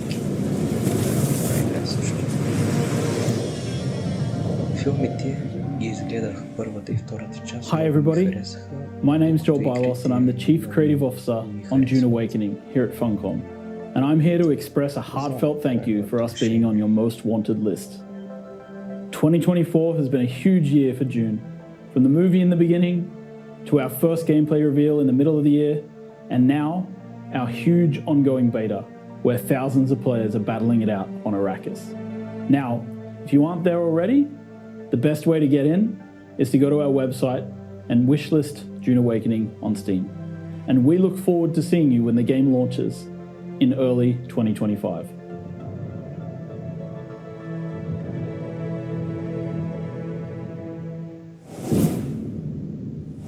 Wow, I have never been so excited about crash landing in a desert. It was lovely to hear from the folks at Funcom, and I am definitely looking forward to exploring Arrakis in 2025. PC Gamer wants to know what you think, and since we can't read your minds, not legally anyway, follow the link on your screen to take the PC Gaming Show viewer survey. Trust me, it's much easier than trying to communicate with us telepathically.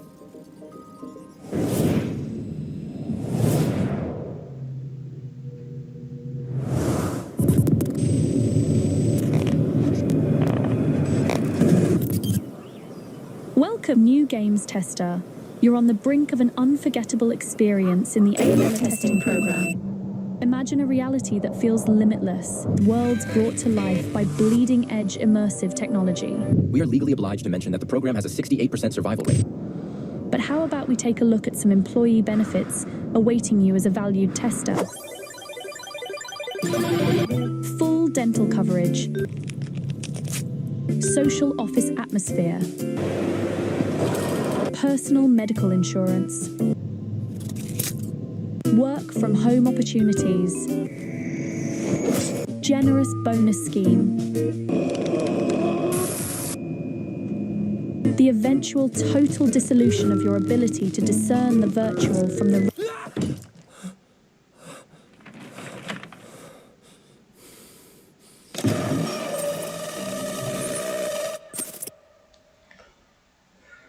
Uttama stavbe.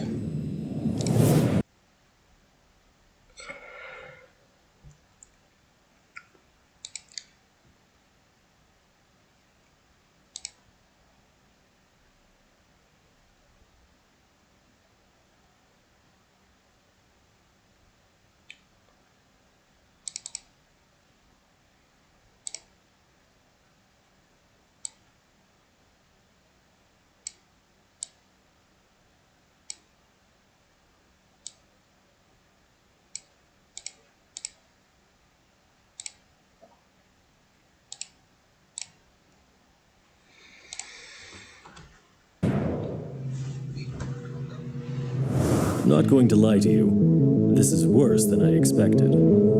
Gate is cleaning house, and we are the dirt.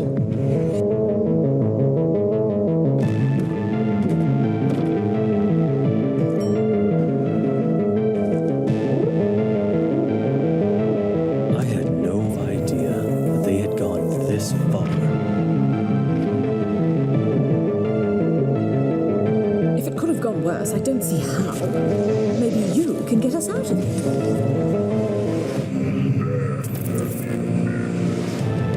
Maybe they overestimate us. Maybe not. This was the last thing I expected, but now we're here. We must do something. I hate to think what will happen if we fail.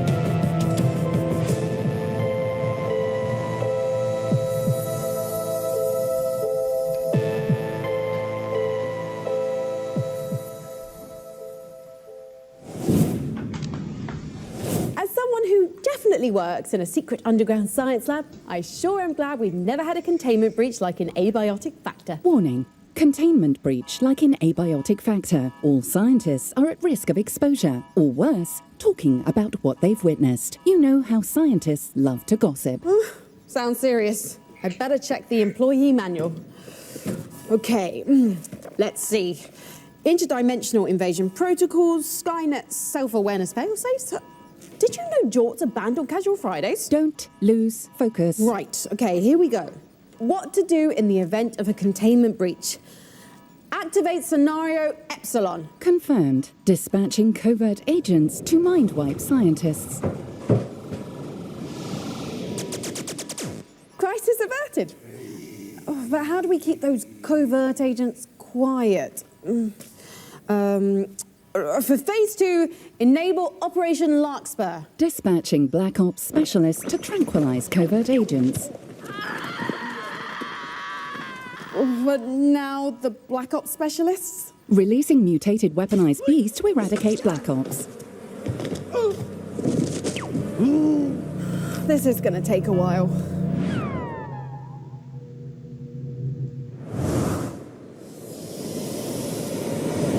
You said escape was impossible, but somehow a test subject got out of the trial environment. But what concerns me is she hasn't tried to escape the facility. But she's here. Somewhere behind the walls. In the ceiling. Planning what is the question. And God help us when we find out. Wait for my word. Be ready. They're gonna pay for what they did to us.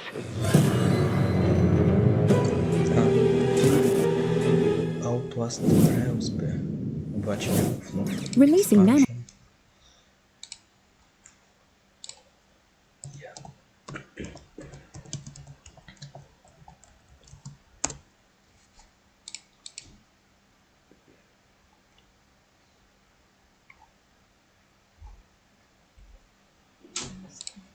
Nossa, de chocolate.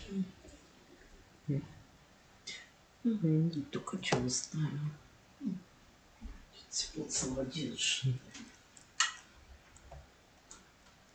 Pay for what they did to us.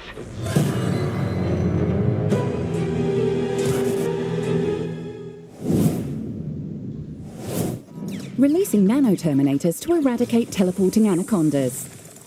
Sentient acid deployed to eat through nano-terminators. Cloning janitors to clean up sentient acid. Releasing zombie virus to eliminate cloned janitors. Importing scientists to cure zombie outbreak. Releasing more things. Wait. We're back to just having scientists in the lab again, right? Can't we just stop here? But the next one is really fun and super gross. I'm tempted, but we should probably get on with the show. Fine. You know, you used to be cool. You've changed. Let's get out of the lab and into a place where nothing terrible has ever happened. A magic school for children. Here is number 16 on our most wanted list.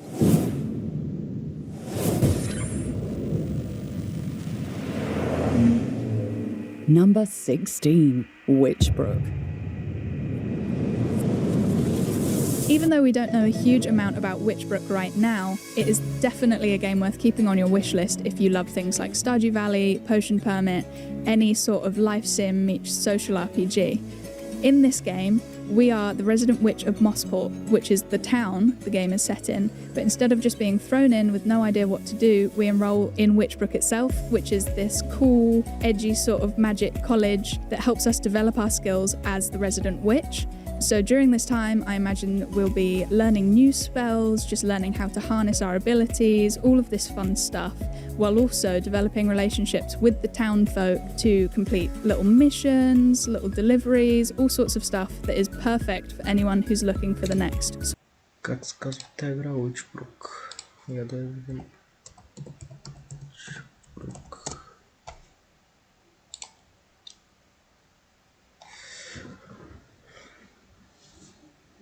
Та игра, може би, ще цъка. Нещо ми изглежда готино.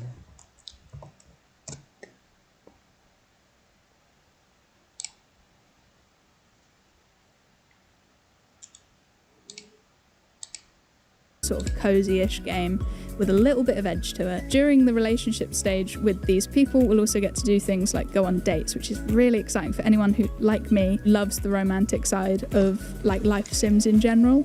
So we don't know when it's coming out. It's just coming soon at the moment, which does give us a lot of chance to learn a bit more, sort of see some trailers. We've seen a couple screenshots that give it this super cozy autumnal vibe, but yeah, hopefully this is the next cozy game worth keeping an eye on, because it certainly looks that way right now.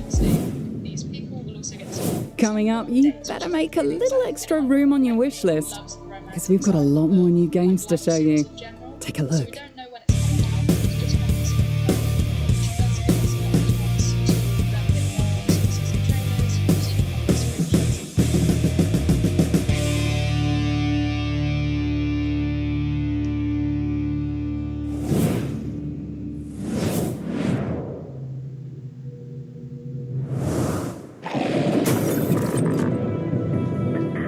The planet-wide blackout was evolutionary. The robots began the impossible.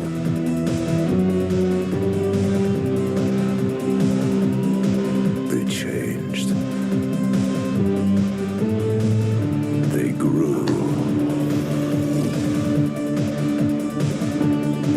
They began to feel.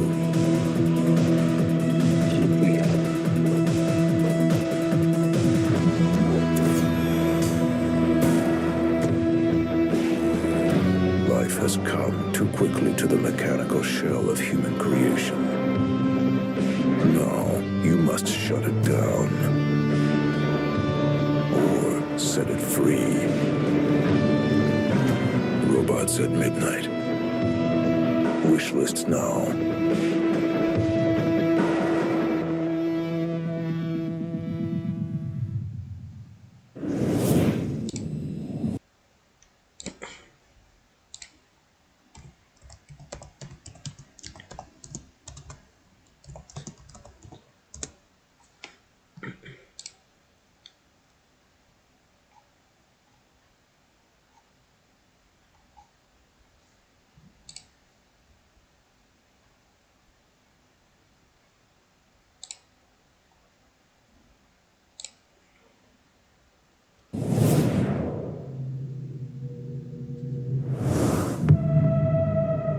What the hell happened to these people?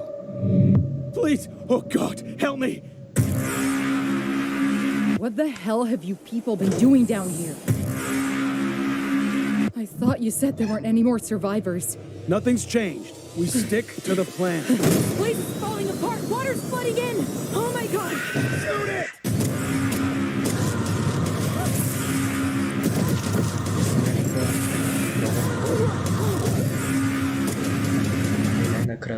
Stay away from the water! They come from the water! Deepest Fear. Значи, сега една игра хубава ни показаха. Се показват някакви инди игри.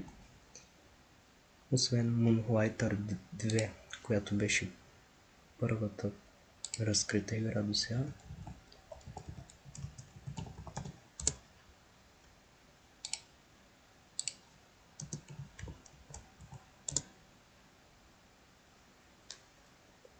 Значи до сега имаме Moonlighter,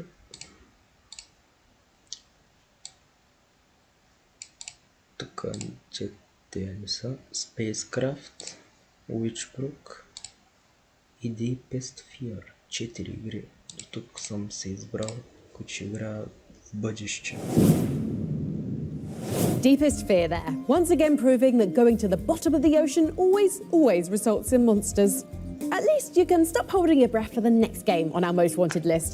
We had to wait for more than a decade, but the beloved series is finally back. Kick flipping into number 15 on our list, here's Skate.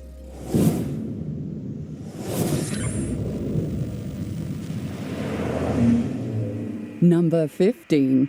Skate.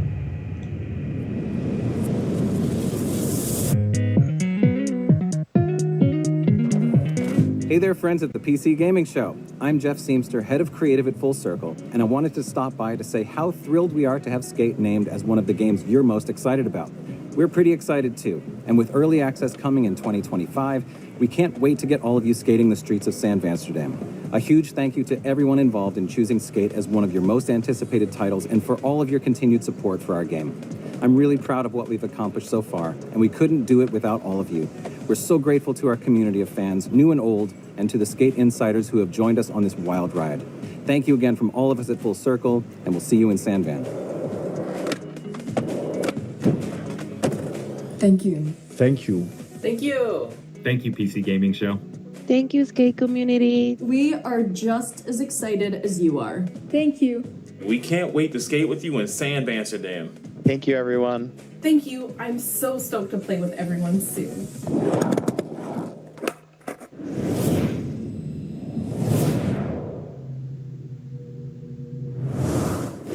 You came to the trials driven by great ambitions. Many challenged you to battle, and several elemental masters, each wielding great power, taught you the secrets of the elements. You think you have seen much, but you have seen nothing. You have yet to set foot in the towering peaks that guard a forsaken castle, a realm under the dominion of the King and Queen of Turmoil. If you still dream of becoming the Wizard of Legend, your journey in the trials has only just begun.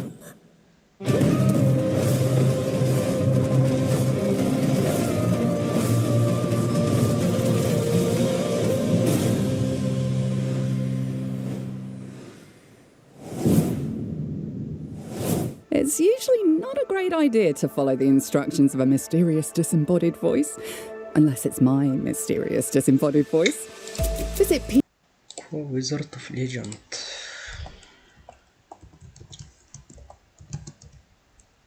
Тая игра ми е позната от някъде, ама в Legend 2.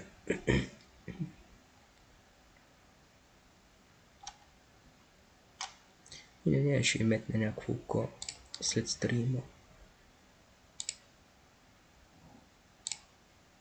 PCGamer.com/wishlist for the PC Gaming Show Most Wanted Steam page, where you'll find all the great games from today's show in one convenient place. Now, back to the show.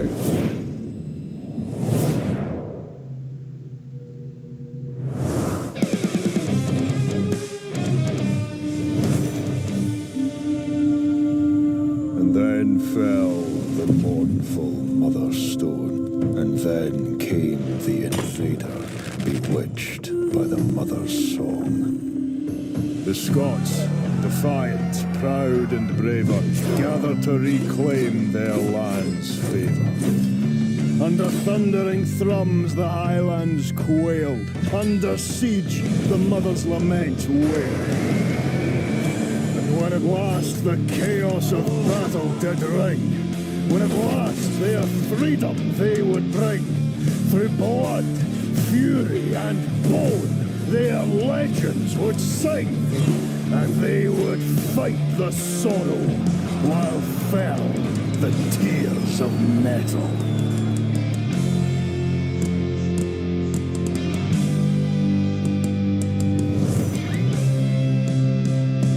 Tears of metal. Tears of metal.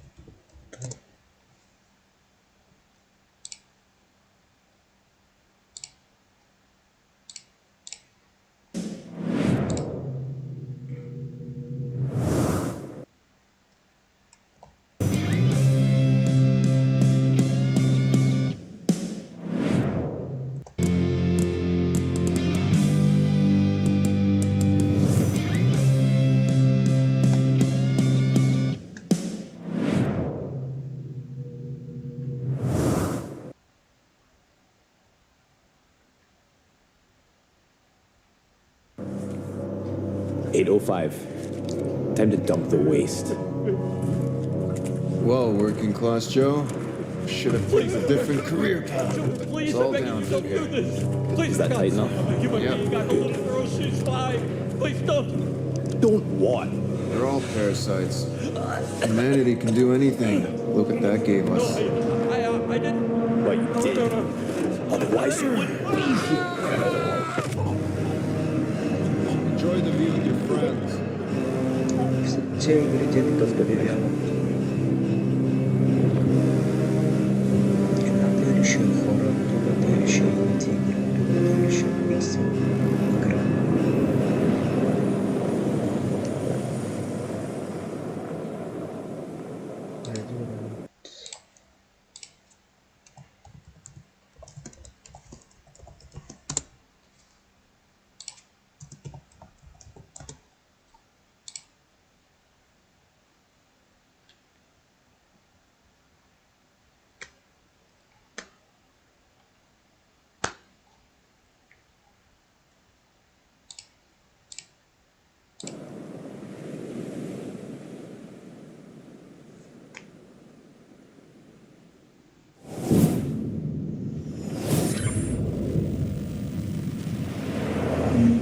Number 14, Project 007. We know close to O about Project 007 at this point, but I have absolute, complete and total faith that it's going to be a standout success. I mean, there is not one studio I would trust more in making a spy game than Danish developer IO Interactive, best known for the Hitman games. I mean, you could take the Dartmoor level of Hitman 3, mod James Bond into it rather than Agent 47, and you'd pretty much have a perfect demo for what Project 007 should look like, in my opinion. What we do know is that it's a Bond origin story, so that's right, you may finally find out why James Bond likes martinis shaken and not stirred. I think Project 007 is a perfect fit for IO Interactive, and I'm not just saying that because our scientists are part of the same union as James Bond's tech-savvy engineers. Revolutionary technology, experimentation, illegal genetic testing. Our friends at Intel may not approve of everything we get up to down here 10 miles underground, but they do share our passion for innovation. Let's hear what Intel's been working on for our gaming rigs.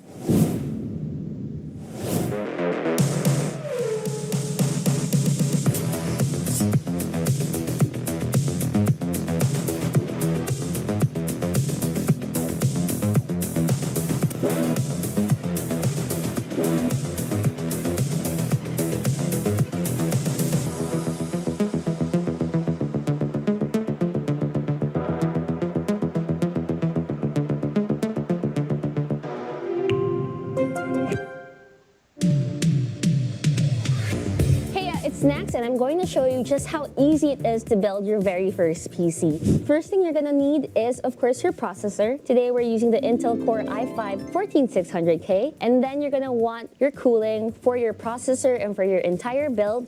So we're going air cool for our processor, and we also have our fans, which we're going to be installing in the case. As for our graphics card and motherboard, shout out to ASRock for providing us with these parts.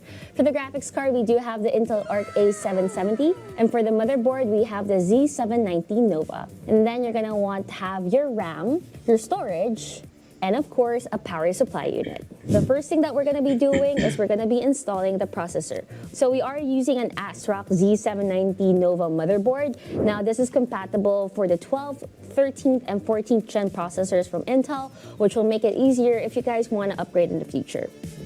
The good thing about the 14600K is that it has 14 cores with 6 performance cores and 8 efficient cores. So the thing is, when you create a build, you want to create a balanced build where the graphics card has a cohesive relationship with the processor. And the processor that we're using, which is the 14600K, goes hand in hand with the ASRock Intel Arc A770. All right, and there you guys have it. I hope you guys are inspired to build your very own PC. It was easy, wasn't it?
Captain's log, November 16th, 1937.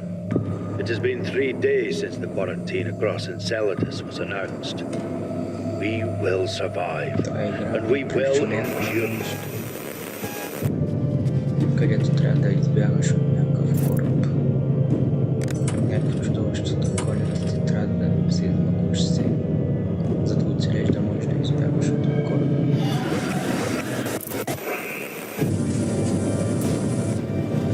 За разлика от това е някаква мултиплеер сервер на кораб. Със сигурност не мога да се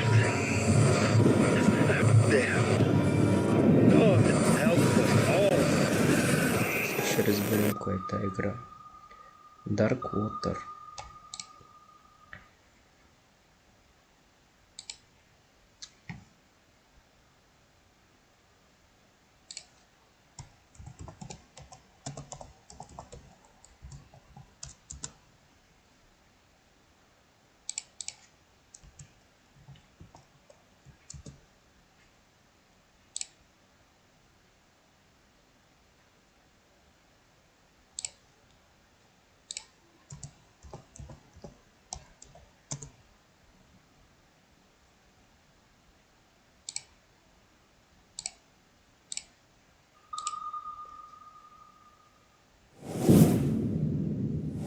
So in Darkwater, something went horribly wrong in an underwater colony?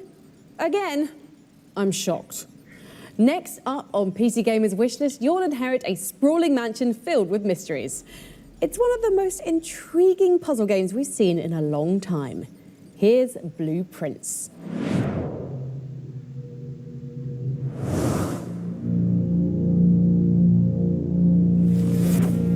And as it was foretold, I am awakened at the sound of a dropping coin. I suspect you wish me to look into your future. The image is becoming clear. Bunker down, because our most wanted list continues. Unravel the mysteries of the quarantine zone in survival FPS Atomfall.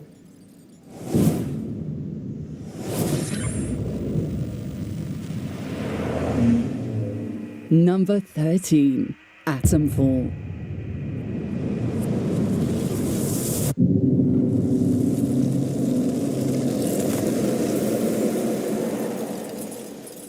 Hi, my name is Ben Fisher. I'm head of design at Rebellion. Thank you so much for including Atomfall in PC Gaming Show Most Wanted. We can't wait for you to play the game next year. But for now, here's a sneak preview.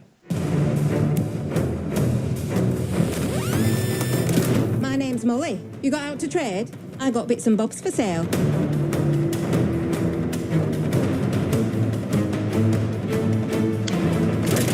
Please be careful. It's more dangerous than you can possibly imagine.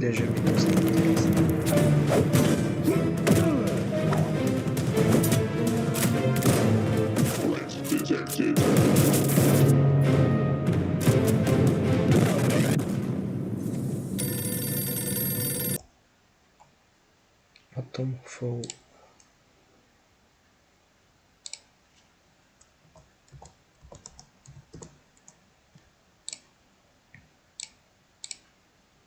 Добре, има...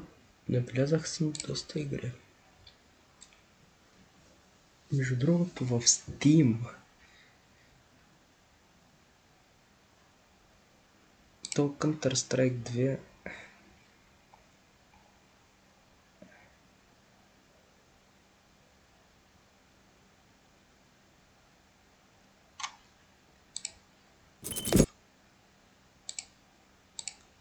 миналата година ли излезе? Май миналата беше, да.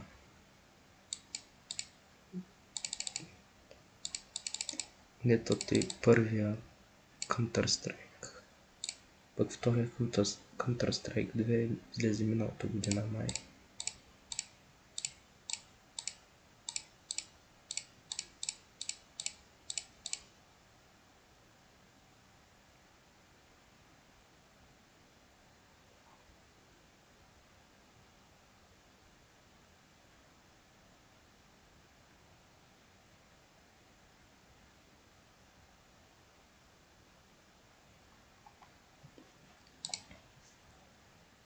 Да играем се някаква игра такава по...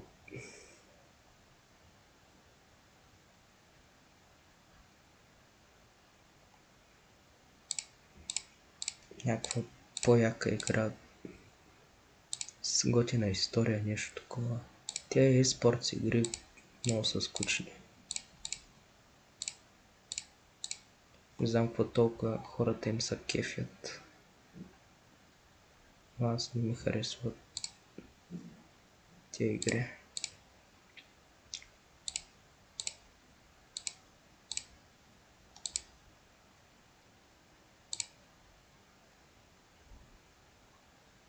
Значи на всеки препоръчвам, който не е играл The Witcher, да изиграе цялата поредица от 1 до 3.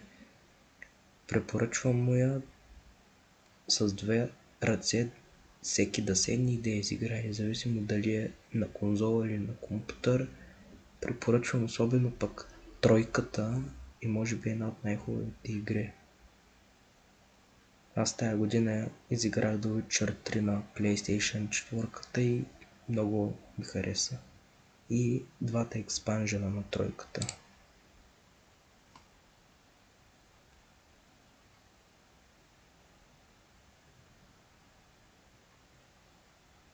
Dying Light 2 Stay Human също я препоръчвам на всеки. Много яка игра и ние я изиграх в началото на тая година.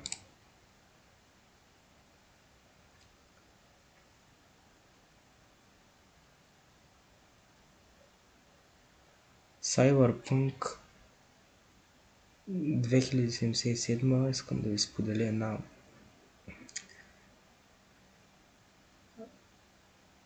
една случка за тая игра. Значи, колкото и да е яка тая игра, тая беше за мен една от най-очакваните игри през 2020. Излезе 10 декември 2020 година и като излезе, аз още първия ден я пуснах да играя, защото я купих на релиз, дадох 100 и колко лева, само и само да я играя.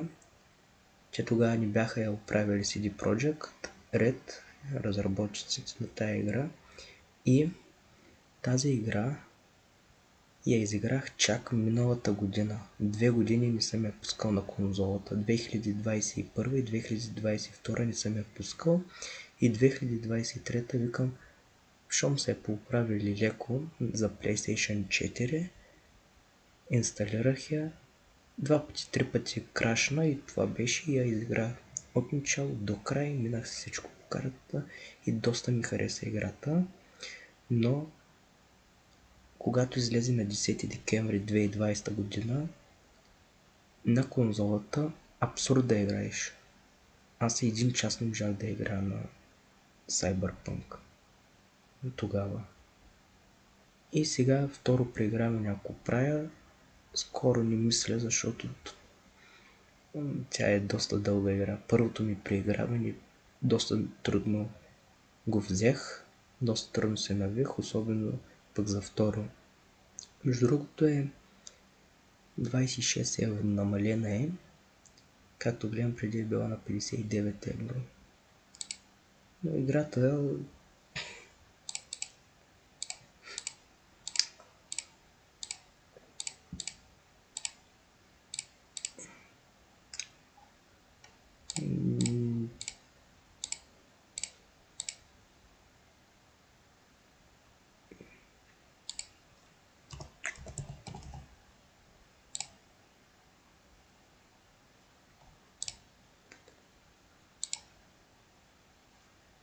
играта е хубава, с готина история, с готин отворен свят.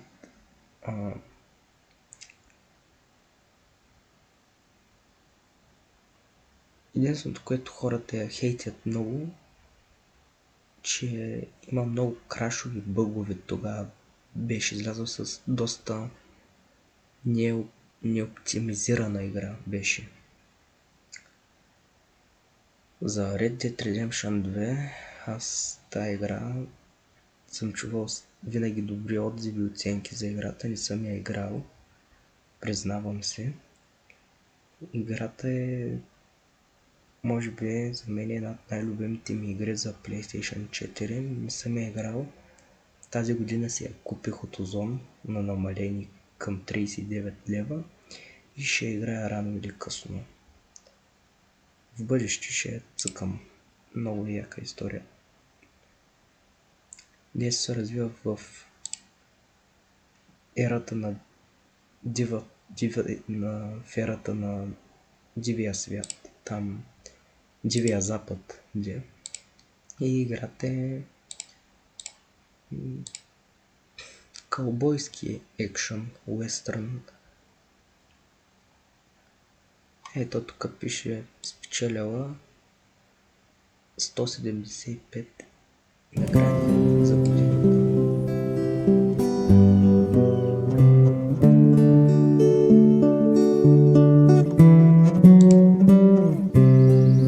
We're a long way east of land we know, far from real open country.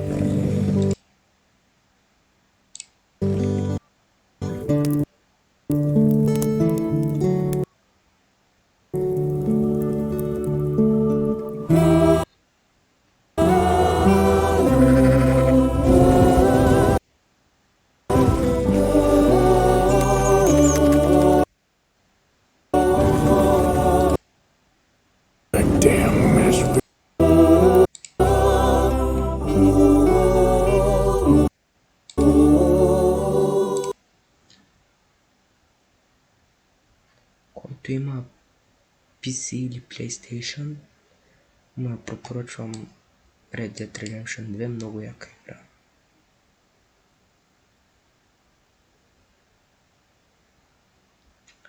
Ако ме питате кое издание да си купя, бих ви казал да си купите, ако играете на компютър,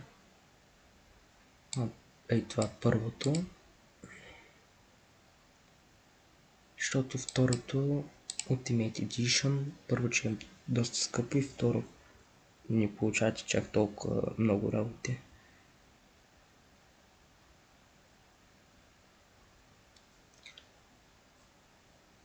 Между другото, Red Dead Redemption 2 излезе 2018. Тя тогава само ставаше за конзола. Ексклузивна игра беше само единствено за PlayStation 4, пък за компютър излезе следващата година, 2019. А пък тук, ако сте заклети фенове на Western, бих ви казал да си вземете двете игри, Red Dead Redemption 1 и Red Dead Redemption 2. Бъндъл комплекта включва тия две игри за 59 евро.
тая игра Delta Force.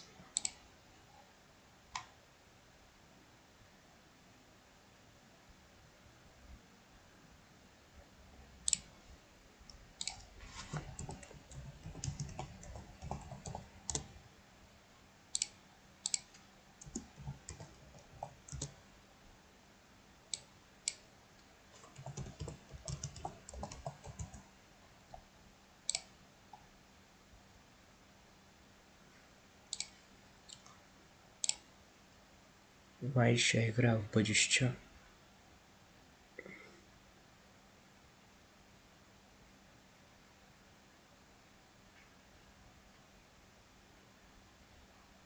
Тя излязла между другото скоро на 5 декември.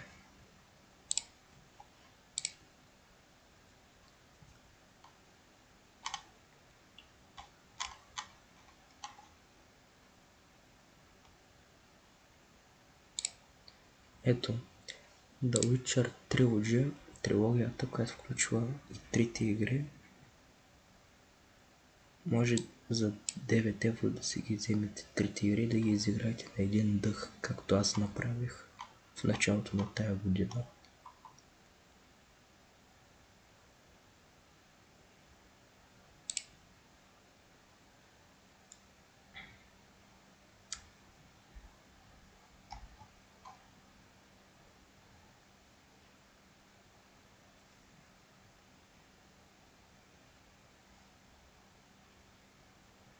Тук има игри колкото искате. Black Myth Wukong, Baldur's Gate, Cyberpunk, експанжена, който излезе миналата година. Destiny 2 има.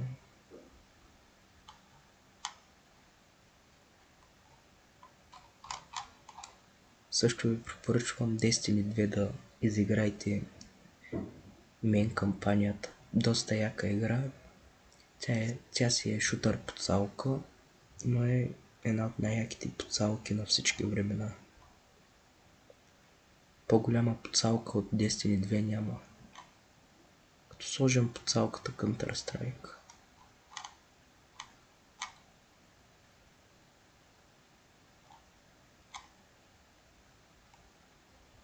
Ето Baldur's Gate 3, Cyberpunk тук има, Path of Exile 2, Monster Hunter World, Tron Liberty, Dota 2 и такива моралите.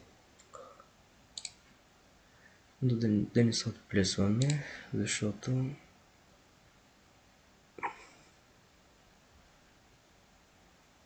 имаме още малко от PC Gaming Show Most Wanted 2024.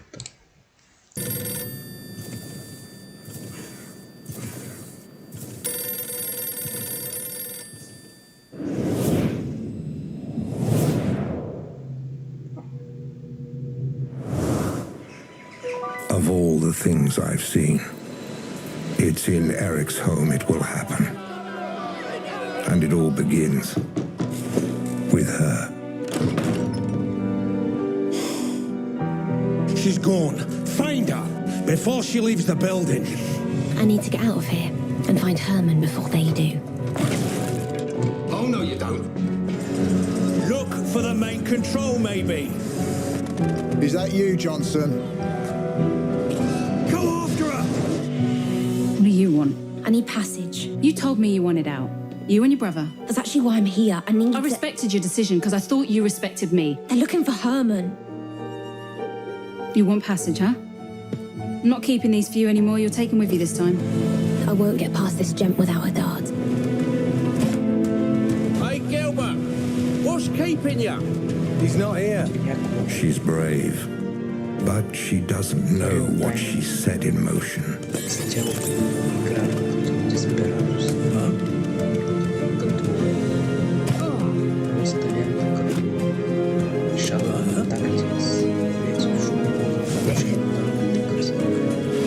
I must find her. I'm all he's got, Alva. He's all I've got. Before he does.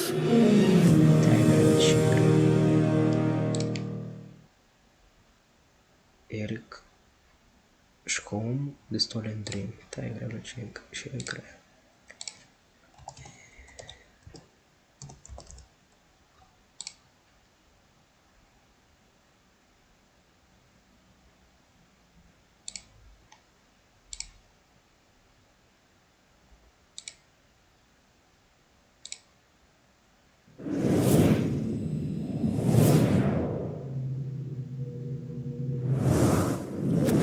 When the meteorite struck, it unleashed a hostile disease, plunging our world into chaos. Now, we stand as guardians, fighting to protect our world and vanquish all who threaten our existence.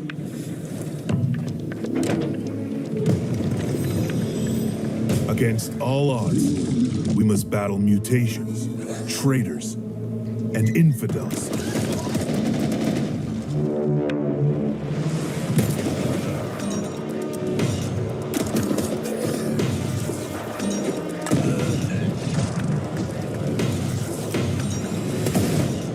Every victory brings us closer to retaining our freedom.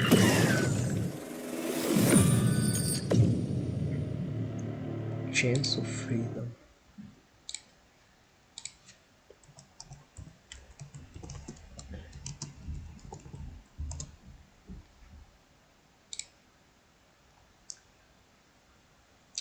Тук много игри.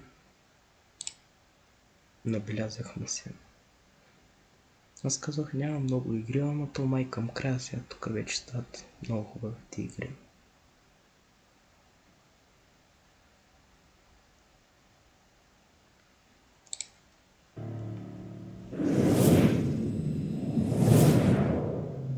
Но аз ще направя една пауза.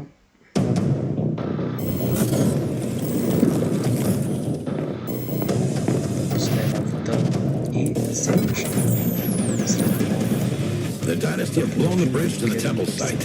Our drone reconnaissance shows heavy defenses in the area, so watch your step. Get some defenses up and give the archaeologists time to work.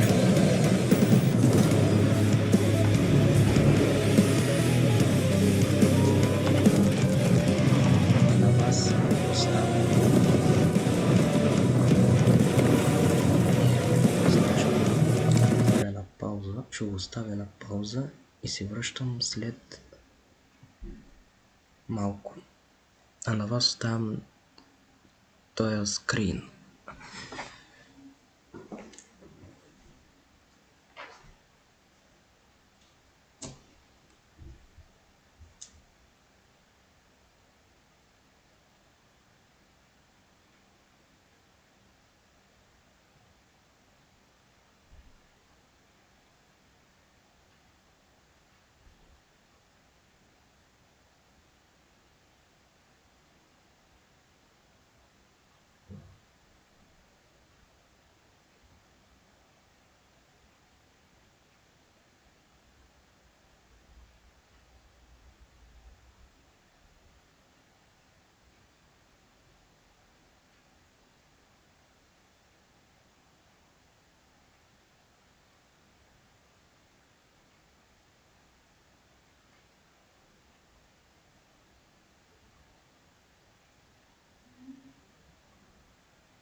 Айде, идвам отново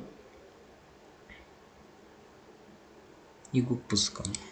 Да продължим да гледам. I'm seeing an enormous energy spike. What is that?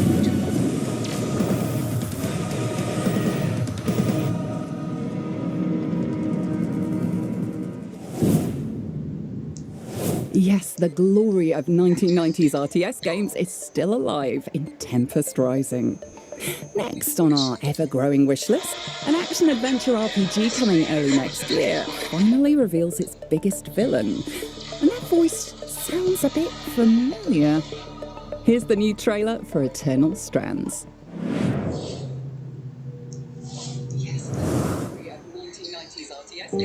All my life, I was dreaming about becoming a point.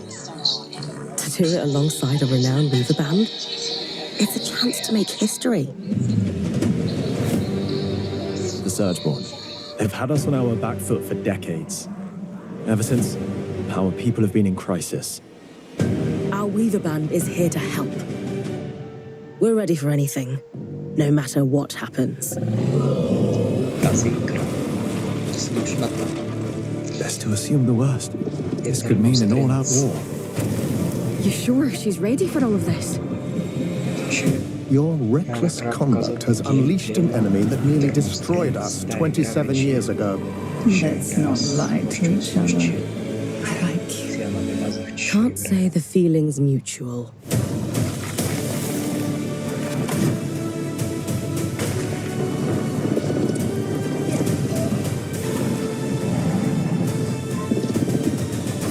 I still believe in the dream of the Enclave.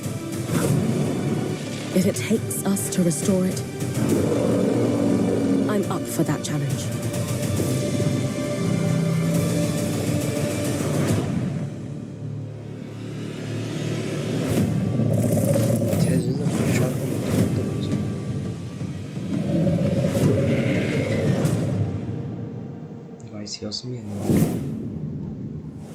As a totally impartial observer, I think they did a great job casting that role. Our next most wanted game is from a developer who created a few quintillion planets last time around, but now is focusing on just one. Explore a fantasy world the size of planet Earth in Light No Fire.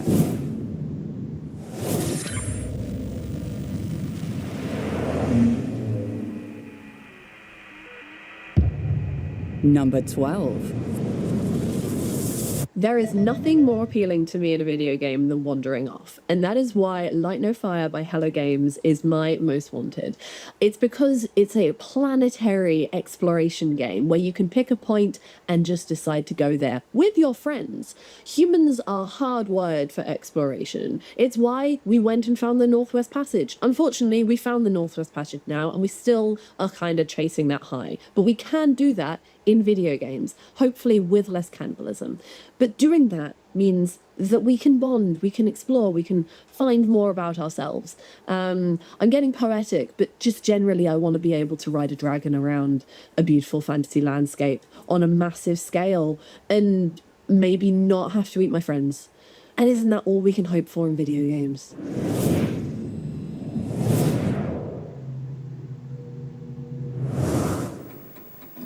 What if Pablo Escobar and the cartels of the 80s had the internet? Welcome to Miami, 1985, where the cartels have more than just guns. In this world, hackers are the cartel's most dangerous weapons. And the biggest cartel's top crew is untouchable. Until now. Okay, Vita, you got 60 minutes before Astra comes back. The electronic crime unit has one chance. 1 hour a day to infiltrate the cartel's supercomputer and take them down from the inside. But the clock is always against you, and one wrong move could blow your cover. In Vice Undercover, no one is who they seem.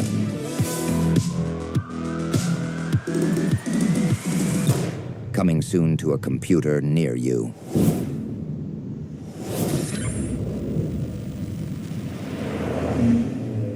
Number 11. Metal Gear Solid Delta Snake Eater. I am so excited for Metal Gear Solid Delta Snake Eater, which is a remake of one of my all-time favorite games. I'm so happy that it's gonna bring so many new fans to the series, but it's also gonna please all-time fans like me. I've made 4 games so far and currently working on the 5th one that are inspired by the series. And so you can imagine when I saw the trailers with the amazing graphics and the quality of life improvements. I just got so excited. I replayed the old ones a bunch of times already just to get ready for it. And so I hope you're as excited as I am. It's got director Nakamura, who's been with the series since MGS1, so they know what they're doing, and it's gonna be amazing. Once again, you're a one-man army in Metal Gear Solid Delta Snake Eater. Before we move on to our top 10 most wanted, let's check the logbook for a quick recap on everything we've seen so far. Number 20, Perfect Dark. Number 19, Menace. Number 18, Mafia: The Old Country. Number 17, June Awakening. Number 16, Witchbrook. Number 15, Skate. Number 14, Project 007. Number 13, Atomfall. Number 12, Light No Fire. Number 11, Metal Gear Solid Delta Snake Eater. Time for some tactical shooting and a fair bit of backstabbing. Next up on our wish list, 3 teams of 4 battle for control of an arena in asymmetrical FPS Alara Prime.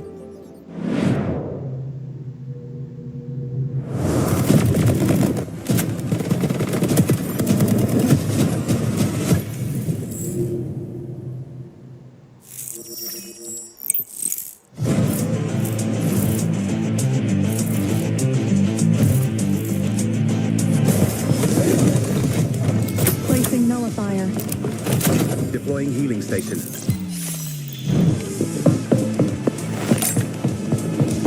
Flash out. Sending a decoy.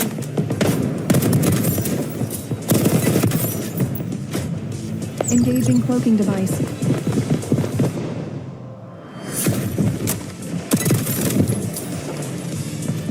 Capturing the uplink.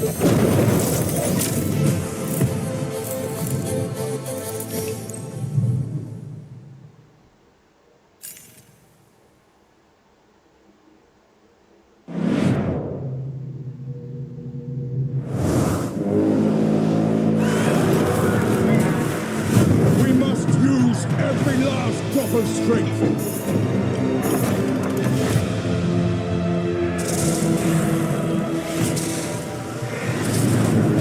The Niners are overwhelming the defenses! We've received militant tribute from the rebellion. We're here to help you defend this town. I will not fail you.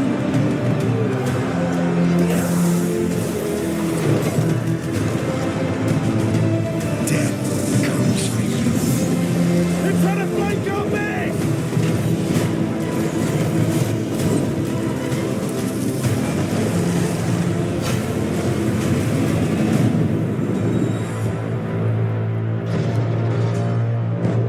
Age of Darkness almost dent. Please hold still. Retinal scan commencing. Subject identified as someone who wants to see another game trailer. Delivering trailer now.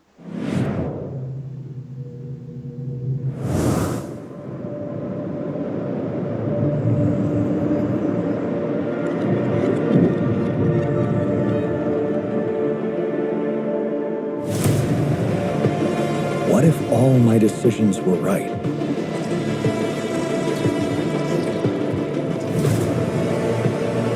What if I did the good thing?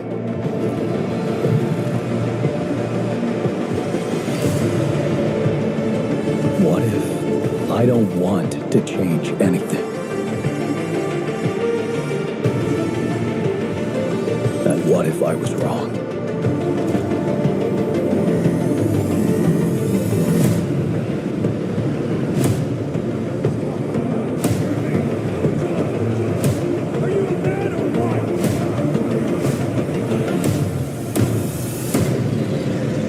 What if you could decide?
Number 10. The Thing Remastered. This is Stephen Kick from Night Dive Studios, and we're usually not good about keeping secrets, but... I'm gonna hide this tape when I'm finished. If none of us make it, at least there'll be some kind of a record. We still have nothing to go on. Have you found anyone yet? I just arrived. See if you can find anything that'll give us an idea what happened. Stay the hell away from me, I'm warning you. I need your help. I ain't going nowhere with all those things out there. Kill them, and I'll help get us out of here.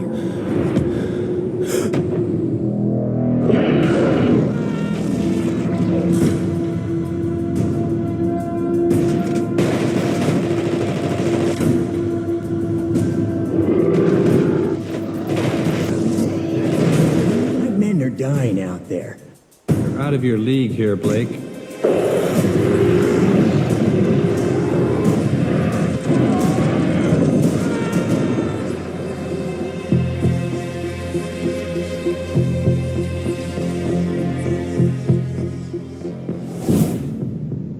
Trust no one. Except for me, obviously. When I tell you The Thing Remastered is out and you can play it right now.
Coming up in the show.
This will be my last entry in this log.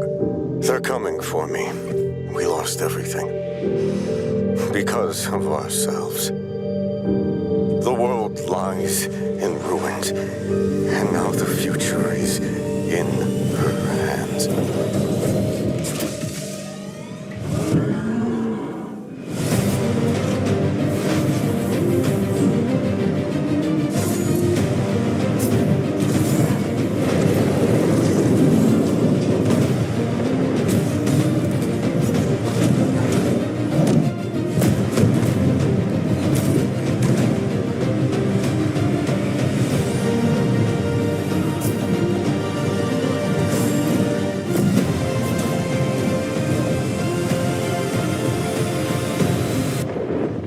You are our last hope, or our last threat.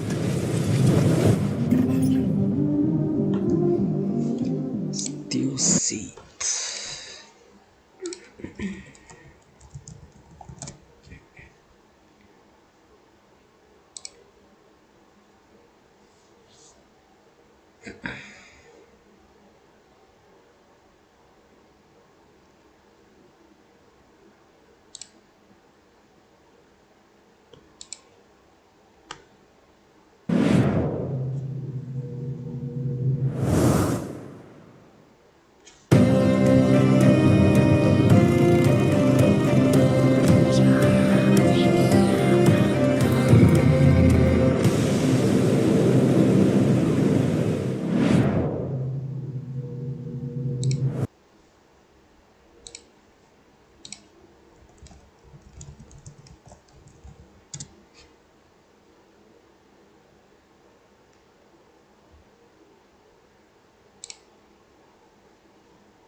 You've played games where you're a football player. You've played games where you're a business tycoon. But are you ready to be a football tycoon? Manage logistics and strategy in real-world cities as you prepare for major football events in the next game on our wish list, Copper City.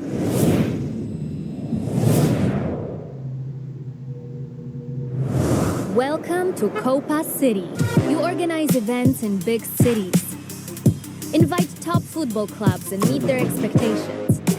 Promote the event. Pull in fans from all around the world. Safety is key, but don't be boring. Build an experience for fans. Fun is mandatory.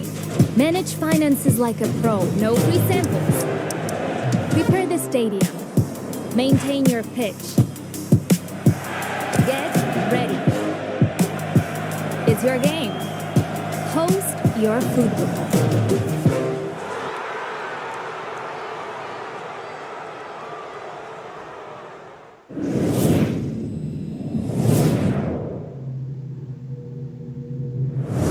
Our story began with a few steadfast companions, a dream and a woodcutter's axe. We built some homes, farmed the land, and soon more people joined. Together, we built something beautiful, a city to be proud of, a city of which tales will be told.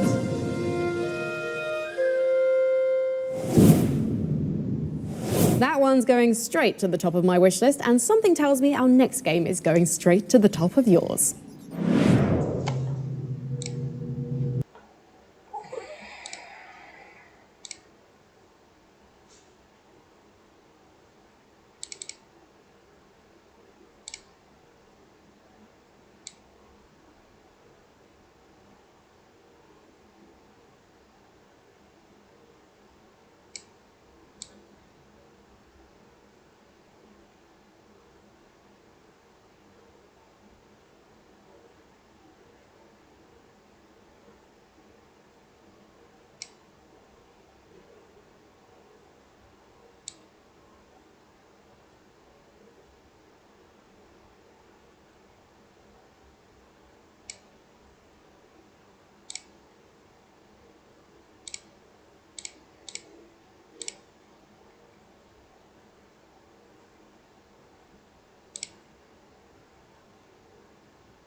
Nossa terra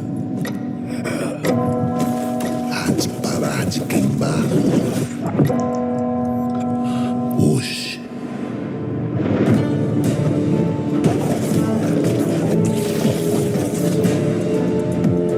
É uma chance de reescrever a história pelas mãos do povo.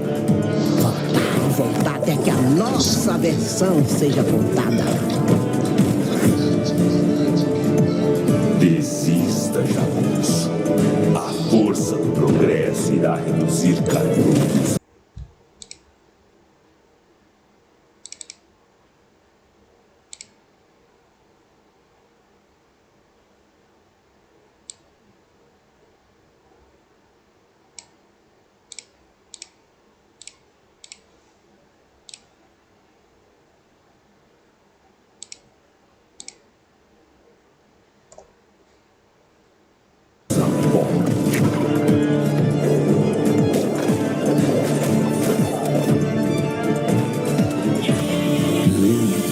Não é justiça.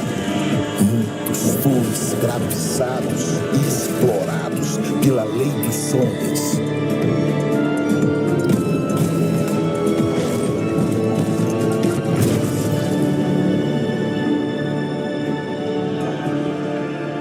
Eu vou trazer nosso conselheiro de volta, nem que eu tenha que descer até o quinto dos infernos.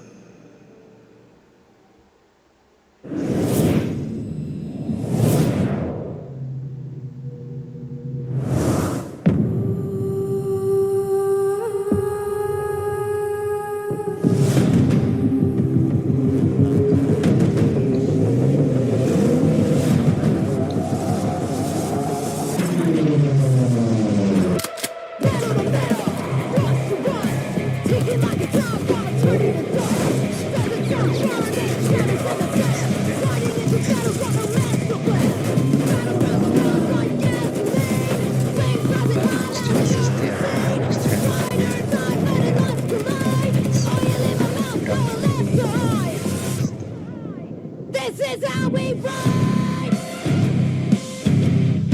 Drivers Apocalypse.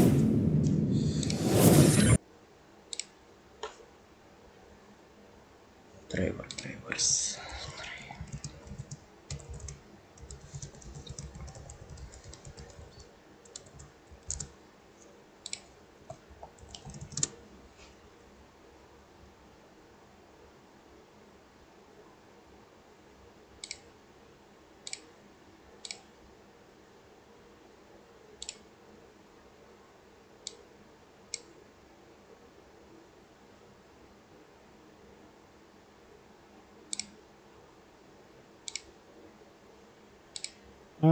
Guys, какво правим? Към си даваме.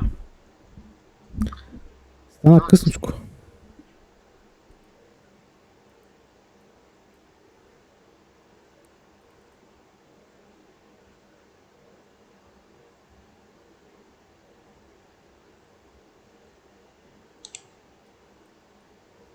Кой е вътре? Освен Пит, някой друг.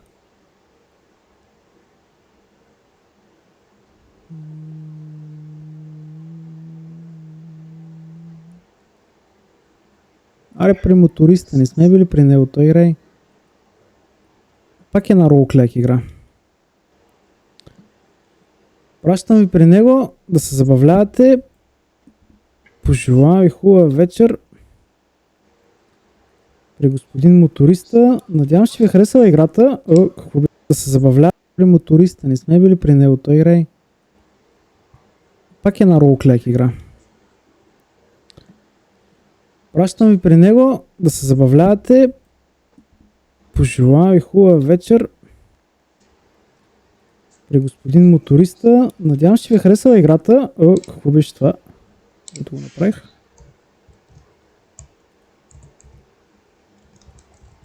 Моторист? Ще не успя да такова, не? Дали кара мотор? Я го питай, ти караш ли мотор, бе? Той играе и The Binding of Isaac. Така че той там яко. И яко игра и той има много часове. Сигурно над 500-600 часа там. Желавам ви хубава вечер, на спете се починете си, да минава леко петъка и ще се видим утре вечер. Утре след обед. И така. Това беше от играта на годината. Тя не е игра на годината, тя е номинирана за игра на годината, така че ще видим дали ще спечели. Лека вечер.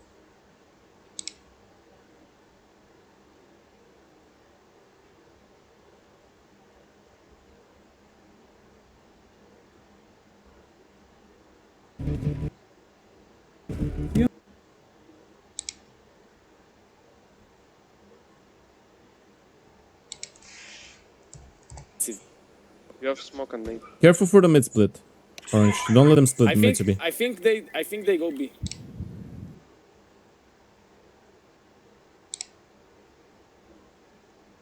Те твоите не са GT 35, ама, нали, разбра идеята. Мистерио.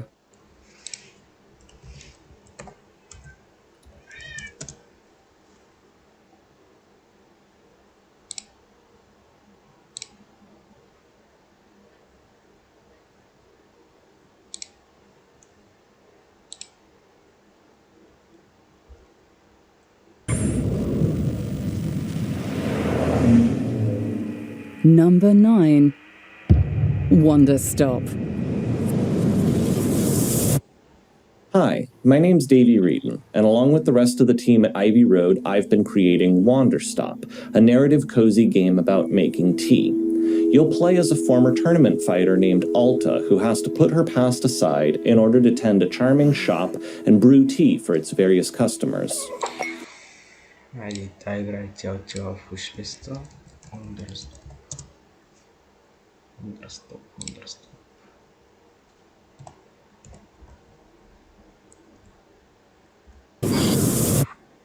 Hi, my name's Davey Reedon, and along with the rest of the team at Ivy Road, I've been creating Wanderstop, a narrative cozy game about making tea.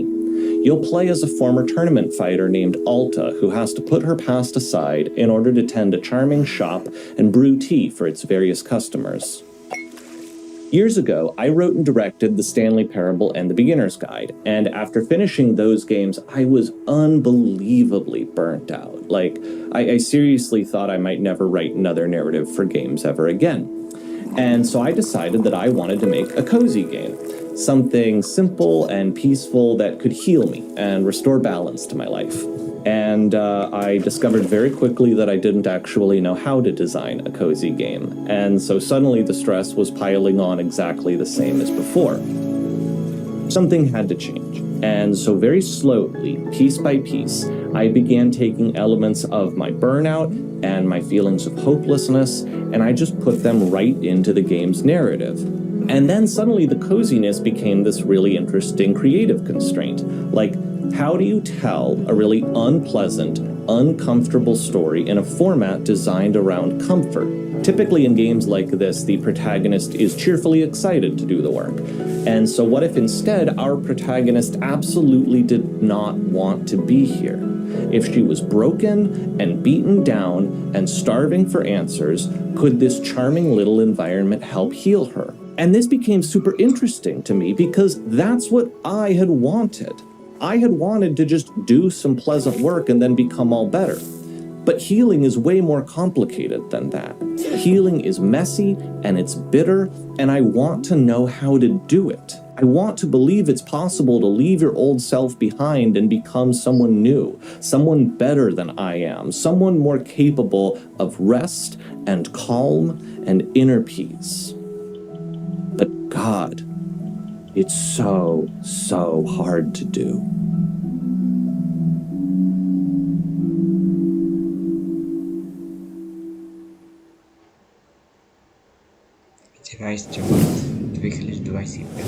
Is anyone else up for a piping hot cuppa? Drink it quickly though, because Wanderstop is just around the corner, brewing up for March the 11th. Moving on to the next game on our most wanted list. We are so keen to play Obsidian Entertainment's long-awaited fantasy RPG Avowed. We even challenged game director Carrie Patel to answer as many questions as possible within 60 seconds. The clock starts now.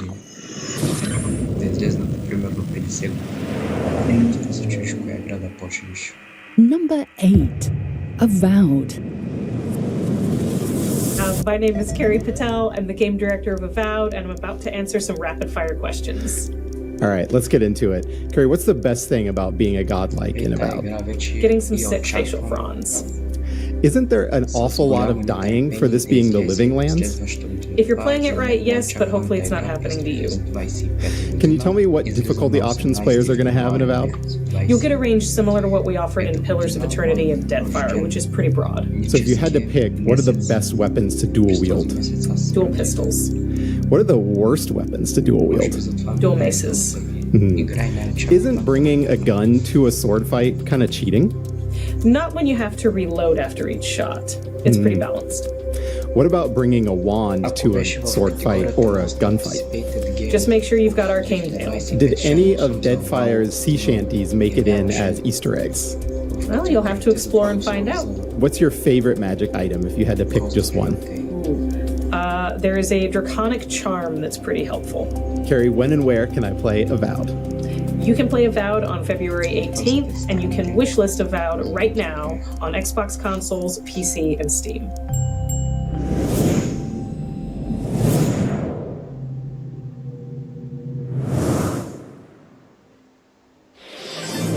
Welcome to the finals, the world's greatest game show. It's showtime!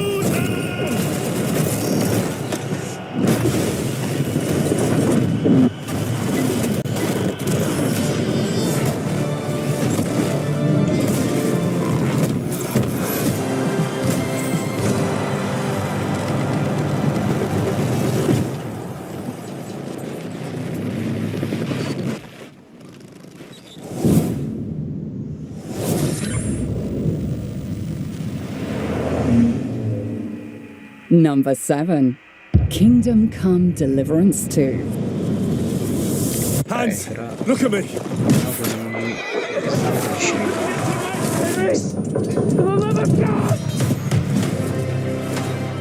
My boy, war is a nasty business. And it is better to have your head on your neck and your foe on his knees than the other way around. These days we have all sorts of vagabonds, drifters, outlaws, and bandits roaming the country. I urge you all to be vigilant. You know who I am! Sigismund is mustering his allies and their armed forces to Kuttenberg. He'll have torched all our fortresses and carried off everything that we possess. Now! Are we seriously gonna wait? Cower in a corner? Or are we gonna drive them out in shame?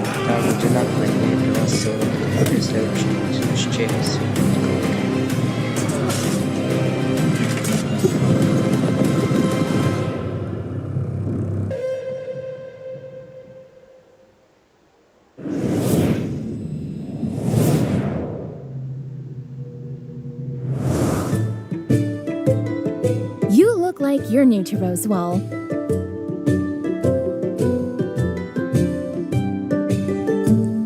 Things work a little differently here, in a good way.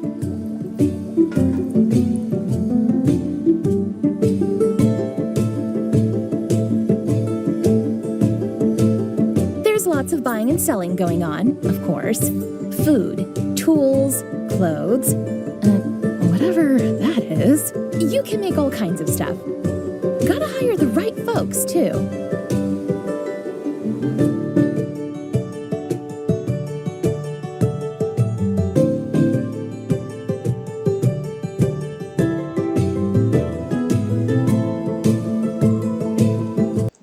On day one.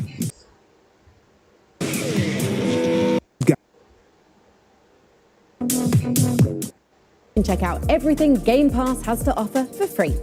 For a chance to win, just visit the link below.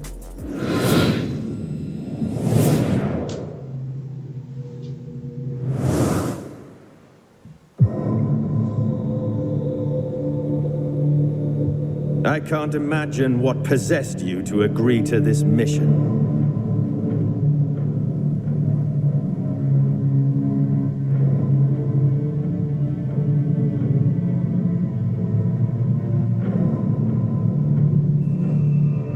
As for the answers you seek, I can only set you on the path.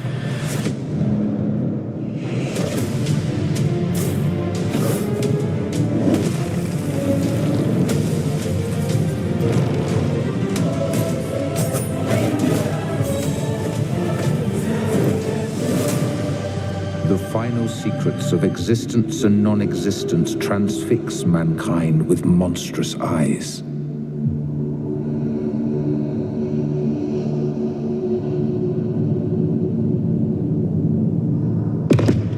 We are to witness the divine, you and I.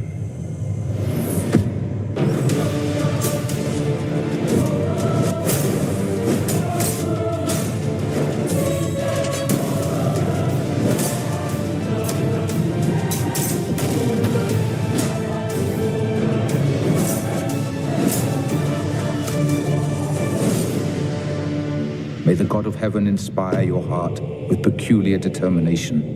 Come the day that you must face the truth of our world.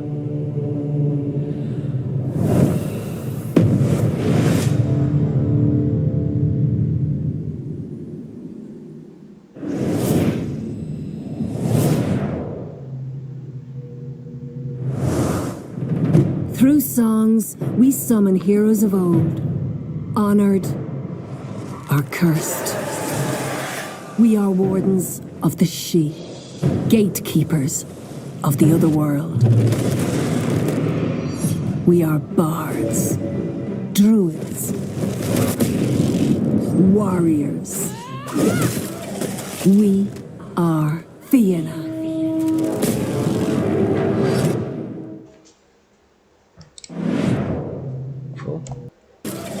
We are Fianna.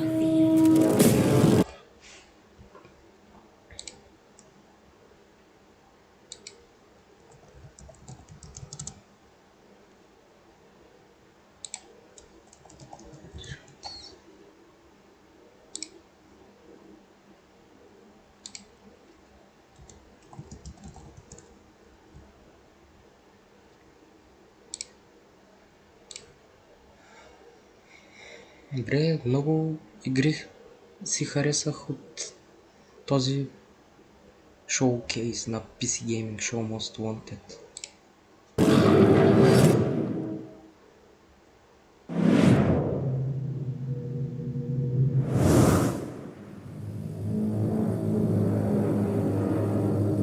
Докато и сега нямаше една игра хубава, сега се напълниха от 20 игри.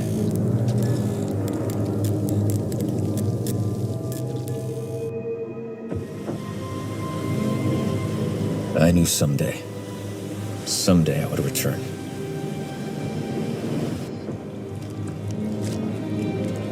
But this place,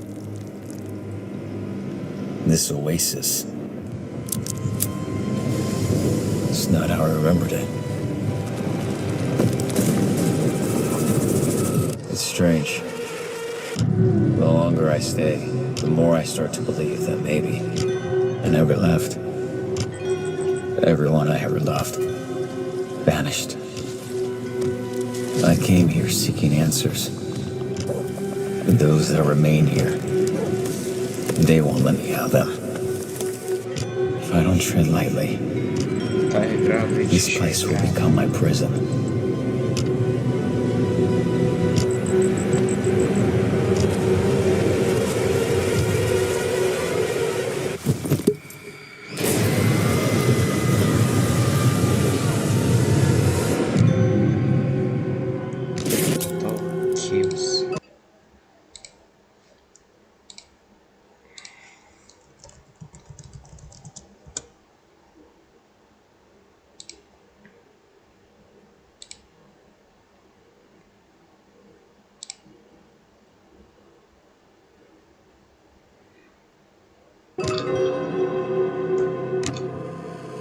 6 за 2025.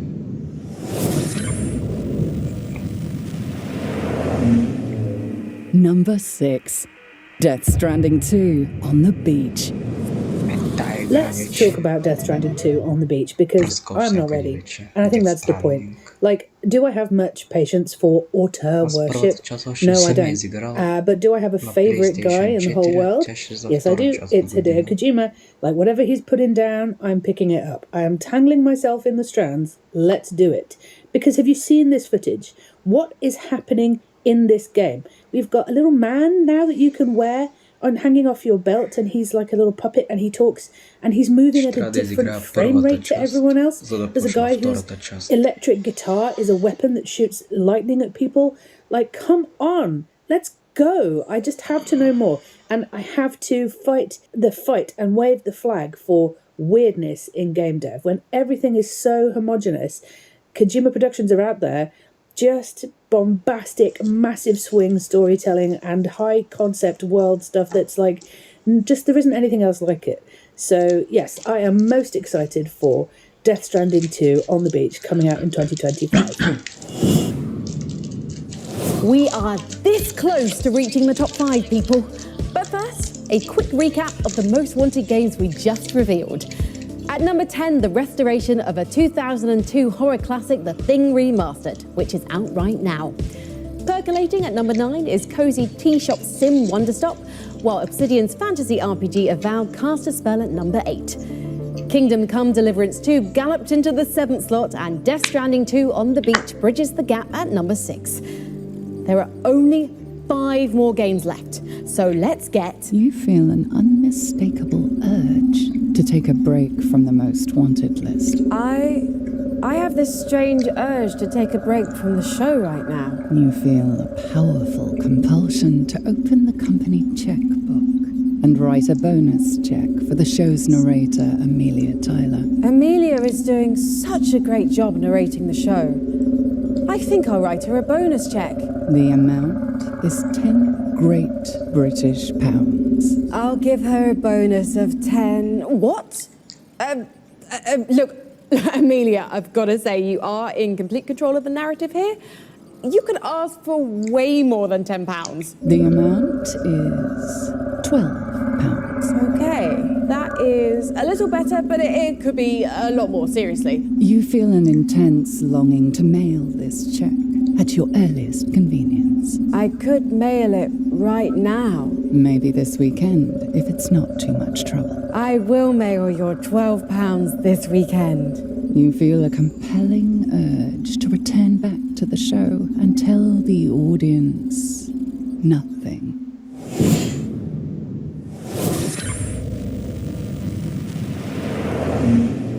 Number 5, Grand Theft Auto 6. So, first ever GTA game I remember playing was Grand Theft Auto Vice City on the PS2, and with Grand Theft Auto 6, baby, we're coming back to Vice City! I always enjoy the freedom to explore in open world games, and as a Floridian myself, I cannot wait to travel throughout all the familiar cities I know, and cause nothing but chaos. I am the Chaos Queen after all. Also, we have our first ever female protagonist. Hello! I am so excited to see how our story plays out. I cannot wait.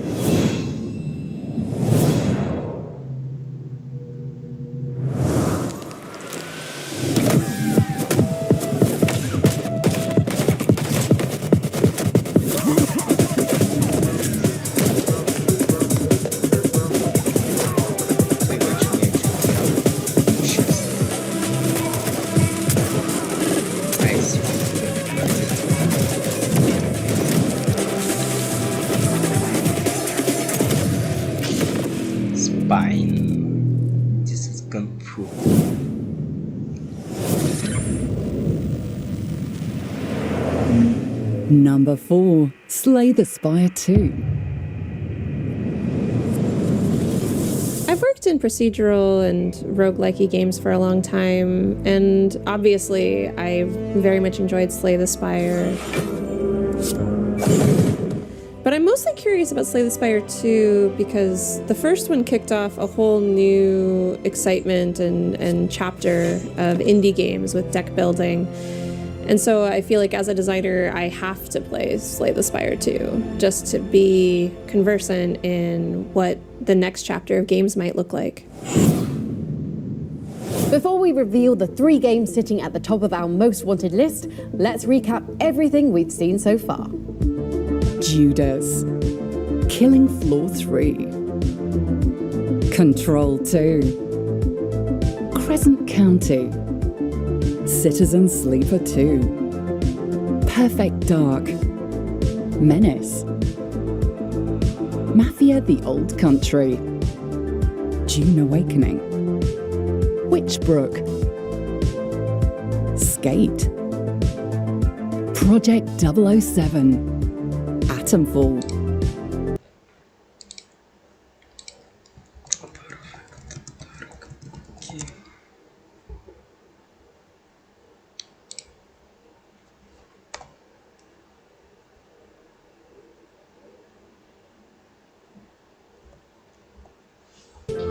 Witchbrook.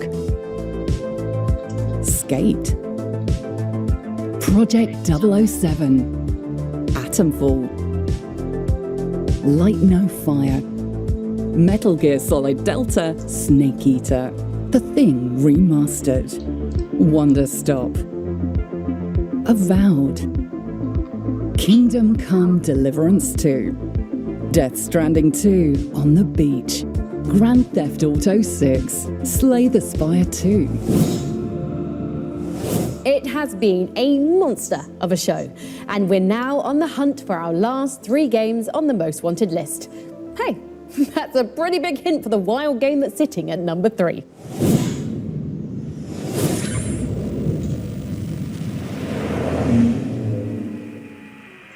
Number 3. Monster Hunter Wilds.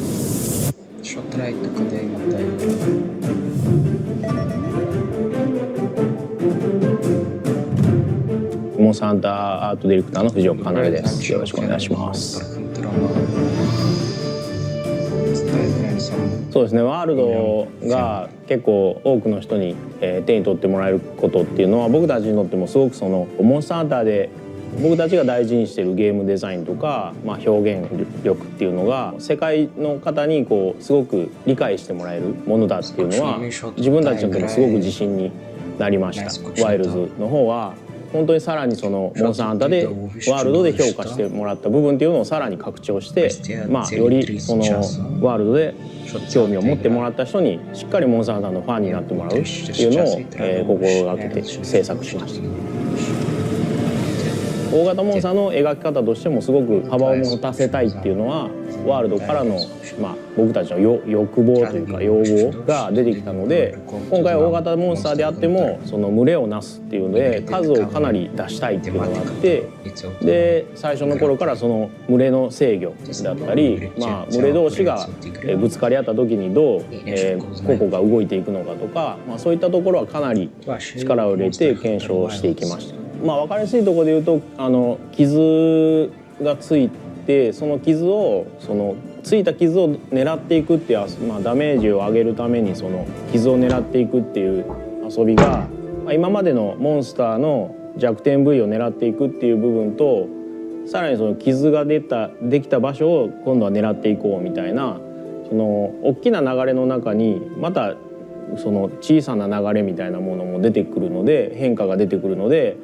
やっぱりその常にこう狙いが変化していくっていう遊びは今までにないその、プレイングになってると思いますし、こう楽しそうにプレイしてるってもらってるっていうのはやっぱりいつでも大事にしたいというか、そこはやっぱり一番嬉しいところで、やっぱその上手に遊べない、アクションゲーム苦手そうな人でも楽しそうに遊んでるとか、うまくそのなんていうか、例えばモンスターにやられてしまってもなんか楽しそうにそのしてるとか、うろうろしてるだけで楽しそうにしてるなとか、なんかそういういろんなこうその人その人のいろんな見方でいろんなこう楽しみを見出してくれてるのを見ると、やっぱりモンスターハンターでこういろんなところにこだわって、皆さん本当に皆さんの応援のおかげで20年ずっと作り続けることができたっていうのは本当に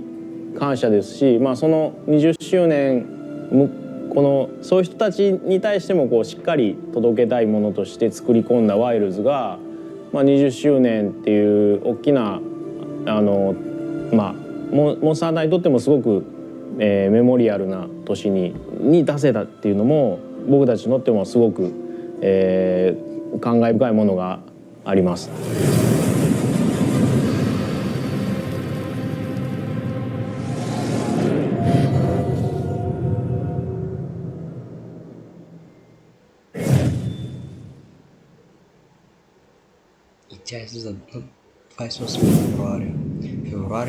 This is the first time in the series that a Monster Hunter game will have a simultaneous launch on consoles and PC. So please, join me in the largest celebratory fist pump in PC gaming history.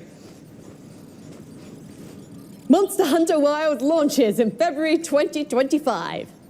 Yeah! Now, 30 years after his first appearance, the hero of our next game is still changing and evolving. When we last saw him in 2020, he was bouncing around like Mario and swinging around like Spider-Man. But in his next adventure, he's flinging a shield like Captain America and using a cannon that fires shredded skulls like a Doomslayer. Our number 2 most wanted game is Doom, The Dark Ages.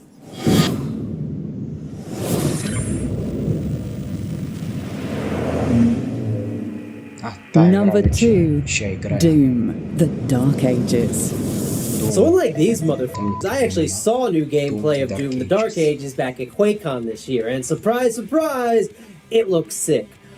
It is darker, it is more grounded, it's brutal. I saw the Slayer riding a dragon, I saw him piloting a mech, I saw a goddamn double-barrel plasma rifle. I think it has definitely taken both the criticisms and the praise from 2016 and Eternal to heart here. So have faith and let them cook. Because at the end of the day, the most important thing, we're getting more Doom. Flails, chain shields, and dragon riding. How does every new Doom game manage to get even more metal than the last? You'll be able to say hell yeah to Doom, The Dark Ages in 2025. Don't worry, this time it's not a containment breach, zombie outbreak, or teleportation accident. That sound just means that we've ranked 24 games and there's only one left on our most wanted list. Are you ready for one more turn? Like Monster Hunter and Doom, The Dark Ages, our number 1 most wanted game is the newest entry in a legendary series that's been around for a heck of a long time. Or should I say, a hex of a long time. Among the dozens of exciting games up for consideration, this is the game that received the highest voting totals from our expert council of developers, critics, and content creators. The council is in agreement, and here it is at last. Our most wanted game.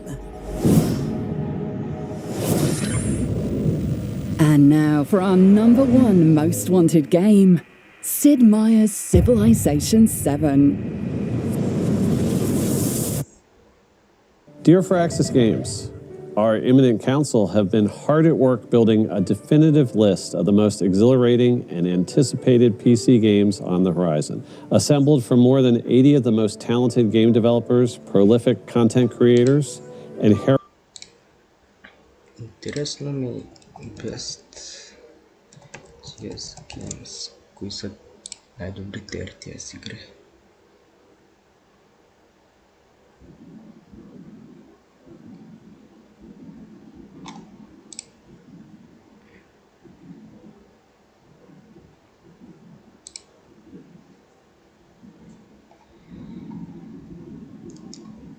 Frostpunk, Nordgard,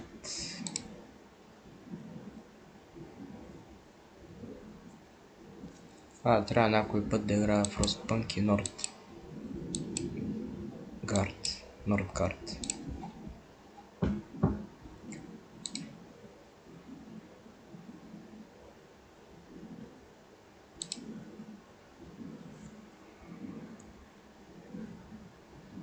Heralded game critics.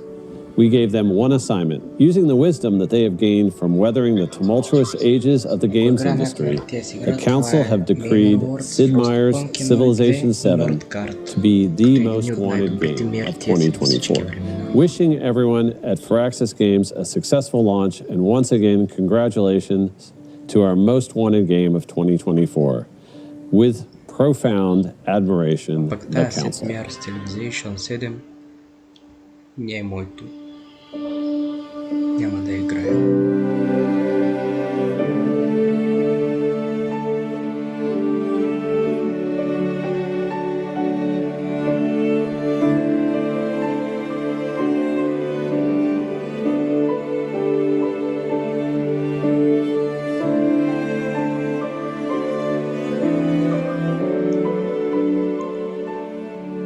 For us, it's very important that a new chapter in the Civilization franchise has to be sort of just as epic as the game is. We can't just iterate a teeny little bit in certain areas, polish up the graphics. That's not worthy of another chapter in the Civilization story. If you look back over the whole course of the franchise, has been a constant is that each major new version does innovate and does take a few things that maybe were standard and were established and goes ahead and uproots those in the service of getting to the next major milestone for the series. We had a lot of data that people would play Civilization games and they would never get all the way to the end. They just wouldn't finish them. And so we wanted to do whatever we could, whether it was reducing micromanagement, restructuring the game, really address that problem directly. So there are a lot of little systemic refinements that we've gone through, and by and large, most of them thoughtfully look at where the player is investing their time and think about whether there's a better way to make that a little bit more streamlined.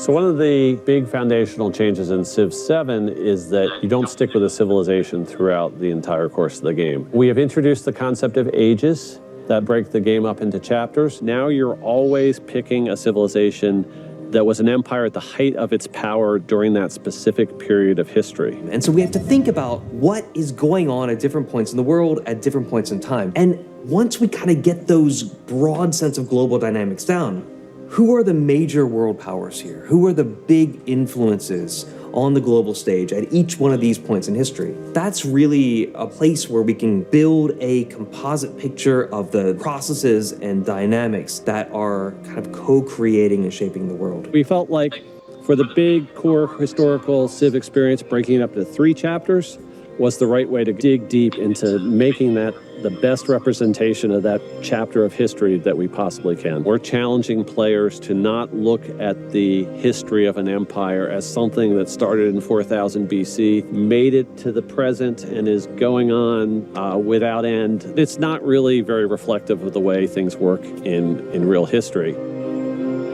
You know, you have twice during the game where you're going to make a big decision, a big possible strategic pivot to a different empire. Now there's so many different combinations, and you can choose, science civs from different places in the world and link them together for your playthrough. And we have to figure out how those attach to leaders, which aren't necessarily hardwired into civs anymore. But that all just becomes part of the long journey that you have building up your empire. And it does feel like one continuous journey, and that civ moment to moment, one more turn gameplay. We've made sure that we've got plenty of that still baked in there. Personally, have found all sorts of different unique ways to start my game and then evolve it as I get to make those choices of additional civilizations. And I think our fans are really, once they try it out, going to love that.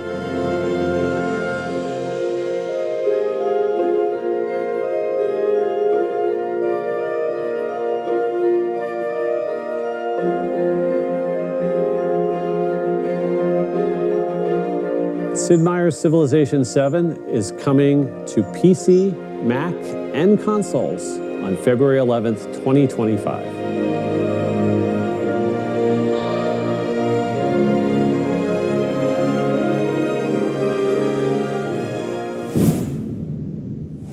There you have it. Sid Meier's Civilization 7 is our most wanted game.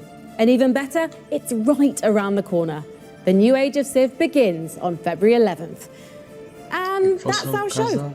Your wish list is no doubt packed with great games thanks to the tireless work of our experts on the council. And remember, you can find every single game on today's show in one handy location by visiting pcgamer.com/wishlist. 2025 is already looking like a stellar year for PC gaming, so we're excited to invite you to join us for another PC gaming show in June.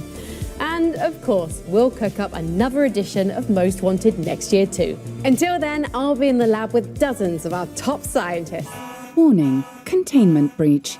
With a few of our remaining scientists. Alien mutagen released. With one mutated scientist. Security systems compromised. On second thought, I think I'm going to put myself on ice until the next show. Thanks for watching. Sealing cryo-containment chamber. Thank you for the best showcase. Please remain seated until the PC gaming show Does that work though? If I didn't mess up the line. Go. Hello, PC gaming editors. It is I, Day9. I'm here to record my segments. Okay, what the? Drink some sewage out of this jar. Alright, anything for content. So now you're a movie vlogger and shrimp. Sorry. God. Oh, golly, doctor. I inhaled my own spit. Yeah, I feel like I need to burp. But he doesn't want to come.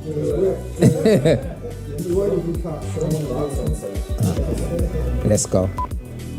Horror games. We're going to drop into proximity chat with someone who spent their fair share of time in sandbox horror games.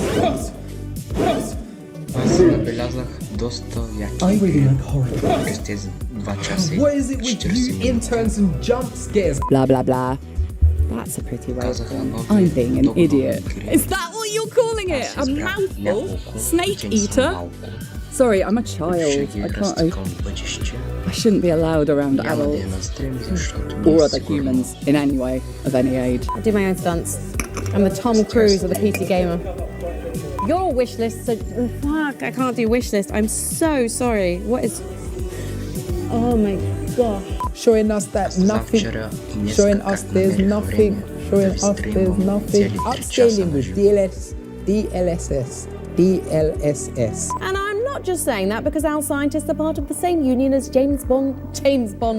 Oh, I actually said James right. I second guessed myself. Bloody hell. I'm going to seal up the lab and take a long weekend. Thanks for watching. Oh shit, that was so bad. No.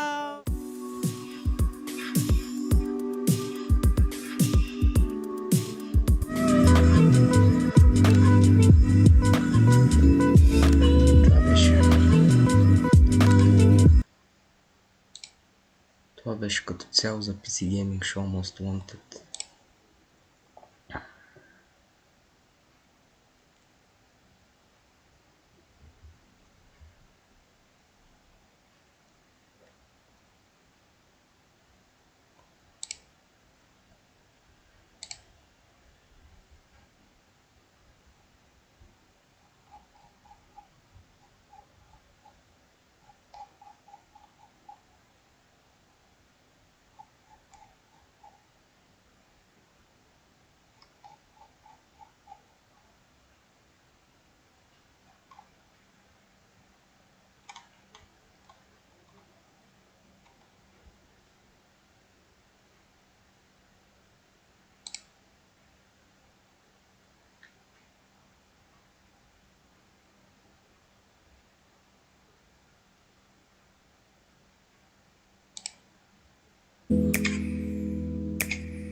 И като цяло това е всичко за PC Gaming Show Most Wanted 2024 година. Сега ще покажа както вчера същото, а именно ще разкрия пак подробна информация за The Game Awards 2024 година. Ще разкрия датата, кога започва като час, къде може да го гледате, в кои платформи и на какви приложения. Значи, който не знае, сайта се казва screenrun.com, където и ви може да влезете, ако се интересувате много за The Game Awards. Те са снимки от събитието. Значи, на 12 декември от 12:30 ще се случи случващото се на The Game Awards 2024, игри на годината 2024 година.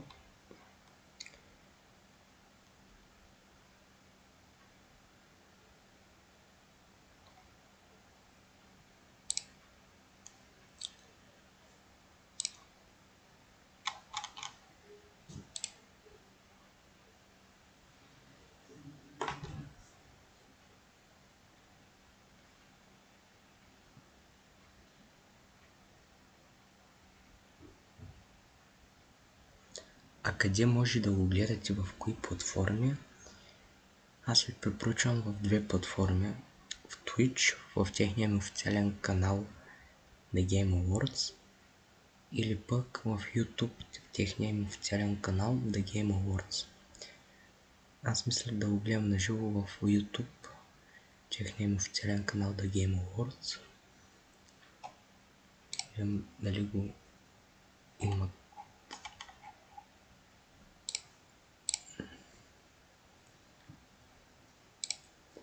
качено.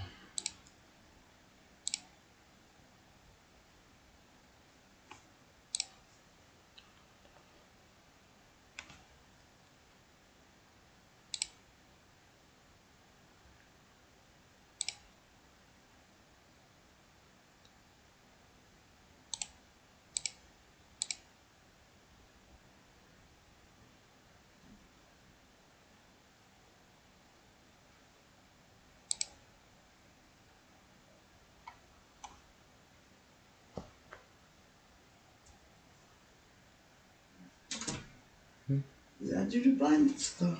Маничко има. Ами, пущаш ли печка? Пущаш ли? Пускам. Тя степка една печка запалила я.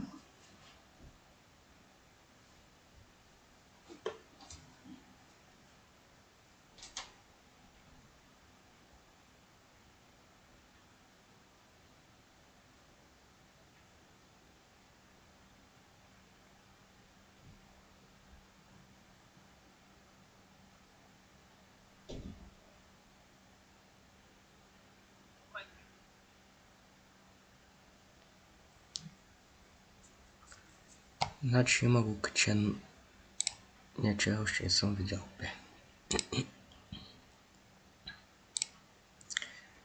Значи аз мисля и тук да го гледам утре The Game Awards 2024 година.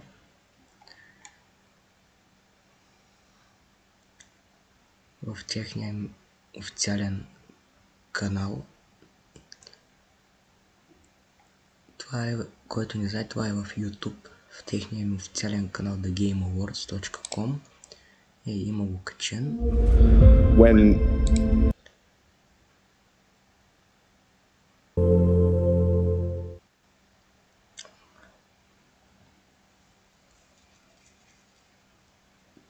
Тук пък пише на 13 декември в 2. Наживо след 30 часа.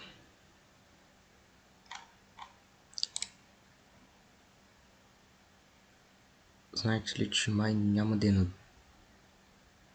12 декември ще е в Америка,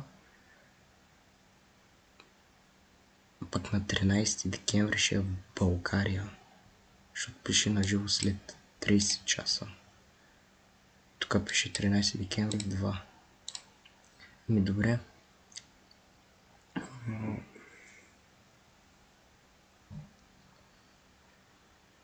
Мисля това да е за днеска.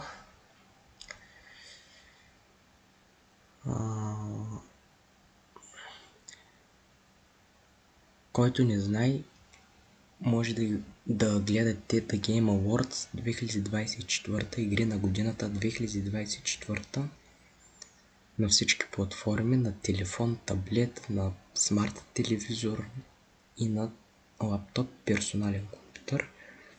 Важно е да имате интернет, за да може да гледате това събитие, защото все пак то се излъчва в интернет общността, а именно в YouTube и Twitch. Който не знае, аз ще го гледам в YouTube, в техният им официален канал The Game Awards. Според мен игра на годината ще спечели Black Myth Wukong за 2024 година. И плюс това тя ще събере и още доста награди за най-добра игра на годината през 2024 година. Нямам търпение да видим какви нови игри ще покажат чрез трейлъри. И като цяло това мисля да е. Който не знае, водещият е Джеф Кийли, който е журналист, който е и водещ на The Game Awards. Може би го познавате от Gamescom, от E3. След разпада на E3, защото знаете, че E3 се съкрати миналата година официално, е умъртвено заради COVID-19.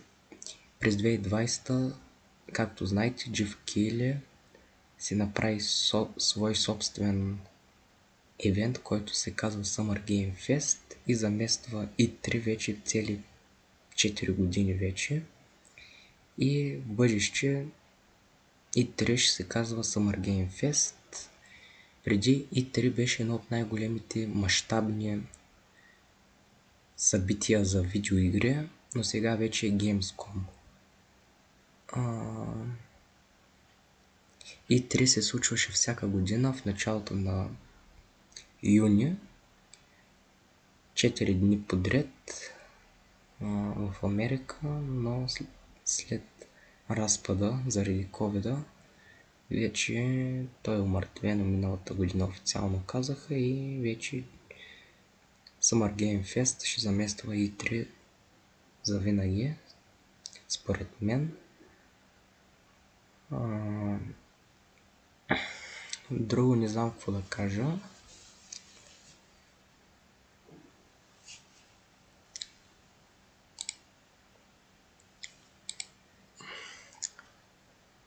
И на този хубав тапет от планини, от красиво небе и облаци, красиви морски камъни, сред морската вода,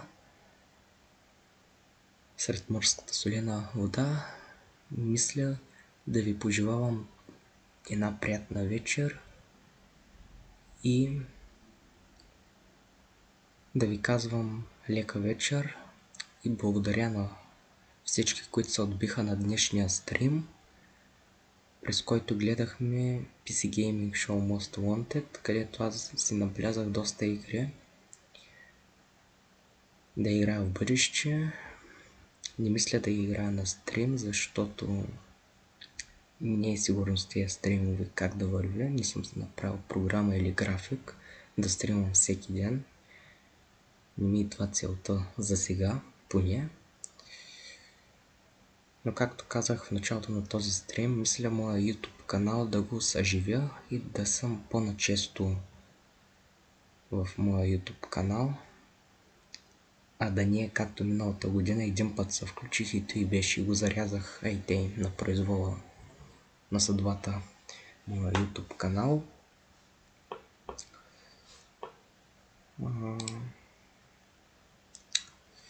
Не знам какво друго да ви кажа. Мисля това да е всичко.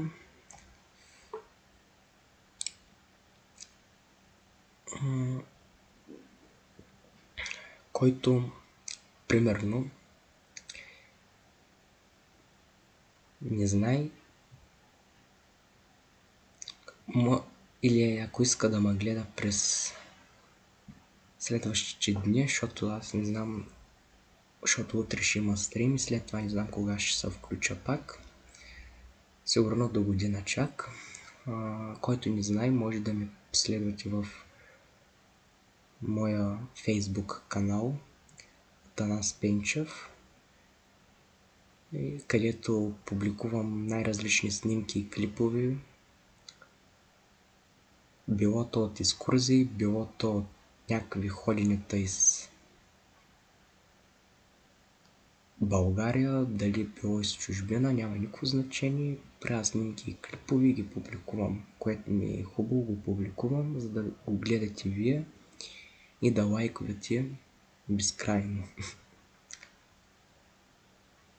И може да ме последвате в моя YouTube канал Танас Пенчев, където качвам различни клипове и правя лайвстримове, рядко, не често. И с вас се видим още, не знам дали утре се видим, защото пише на 13 декември, а то се пада петък.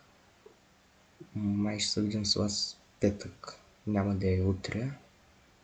А пък ако не се видим в петък или утре, се видим с вас още следващата седмица към вторник, защото понеделник ми няма в града. Ще съм извън града и с вас се видим чак във вторник, ако има стрим. Утре няма да ми има, в петък също, събота и неделя съм извън града, понеделник също извън града и чак вторник се върна в града. И чак тогава може да има стрим, не се знае нищо. А пък ако има стрим, то евентуално ще е на The Game Awards 2024. Игри на годината 2024 година. Все пак доста съм доволен и доста ми беше приятно, че вчера и днеска постримвах доста време, а именно вчера 3 часа и днеска 3 часа. Пак казвам още един път сърдечно ви благодаря за всеки, който се отби на вчерашния и днешния стрим, за да се видим, да си поговорим и да гледаме заедно тия прекрасни гейминг лайвстримове на различни световни компании за разработка на игри.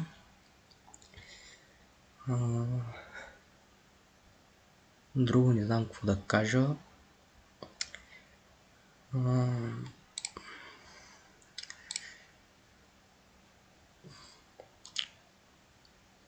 Преди да приключа, искам да видя тук едно нещо.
Така.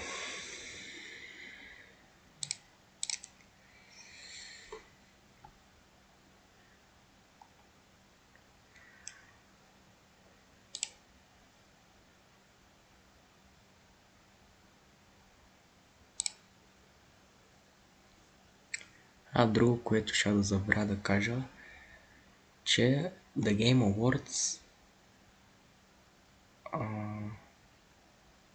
се случват вече цели 10 години, над 10 години, от 2014 се случва всяка година в началото на декември. Може би това за мен е най-дълго очакваният евент през цялата година. Го очаквам с най-голямо нетърпение. И то се излъчва на живо от Peacock театър, който е в Лос Анджелес, Америка. Водещ е Джеф Кели, както споменах по-рано.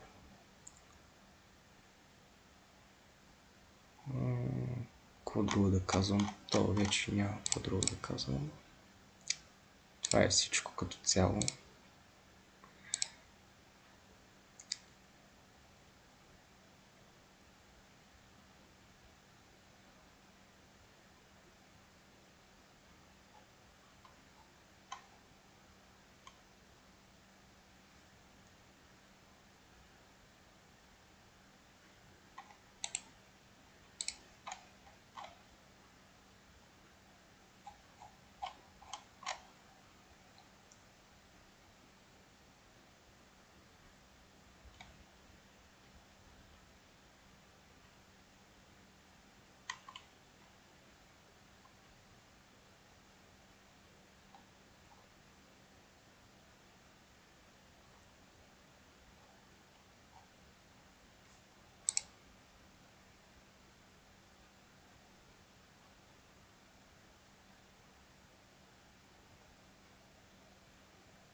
Така, хора, преди да приключа този стрим, ще ви пусна 2 клипчета от официалния канал на PlayStation и с тях ще приключа днешния стрим.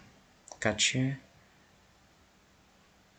пожелавам ви една приятна и спокойна сряда вечер и с вас се видим още в вторник, където ще се завърна в YouTube и ще гледаме тогава. Няма, за съжаление, на живо няма да мога да гледам The Game Awards. Много съм разочарован, но пък ще го гледаме на живо. Не, няма да е на живо, на запис в вторник. И много така лошо, защото утре няма да мога. И то пише, че е на 13 декември, което означава, че е петък, а петък няма да ми има в града. И се видим с вас още във вторник, когато ще се върна отвънка, от извън страната, ако така мога да се изразя.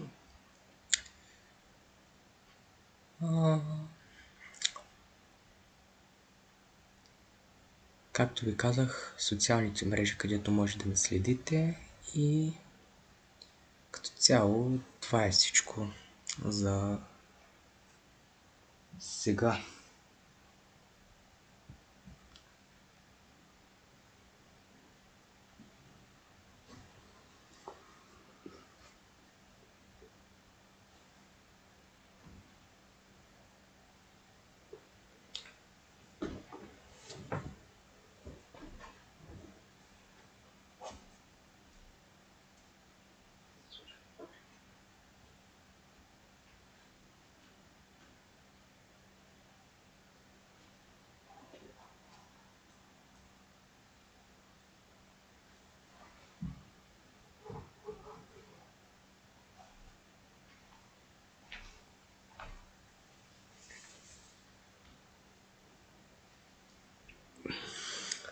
Като цяло това е всичко за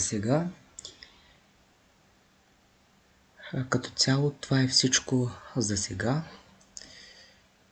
Дано ме разбрахте, дано да съм ви бил полезен през тия цели 4 часа, които ударихме днеска. Това е доста голям рекорд за мен, като скоро толкова не съм стримвал. Аз бях водещ Атанас Пенчев и дано да ви било приятно, защото на мен ми беше доста приятно. Айде!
PlayStation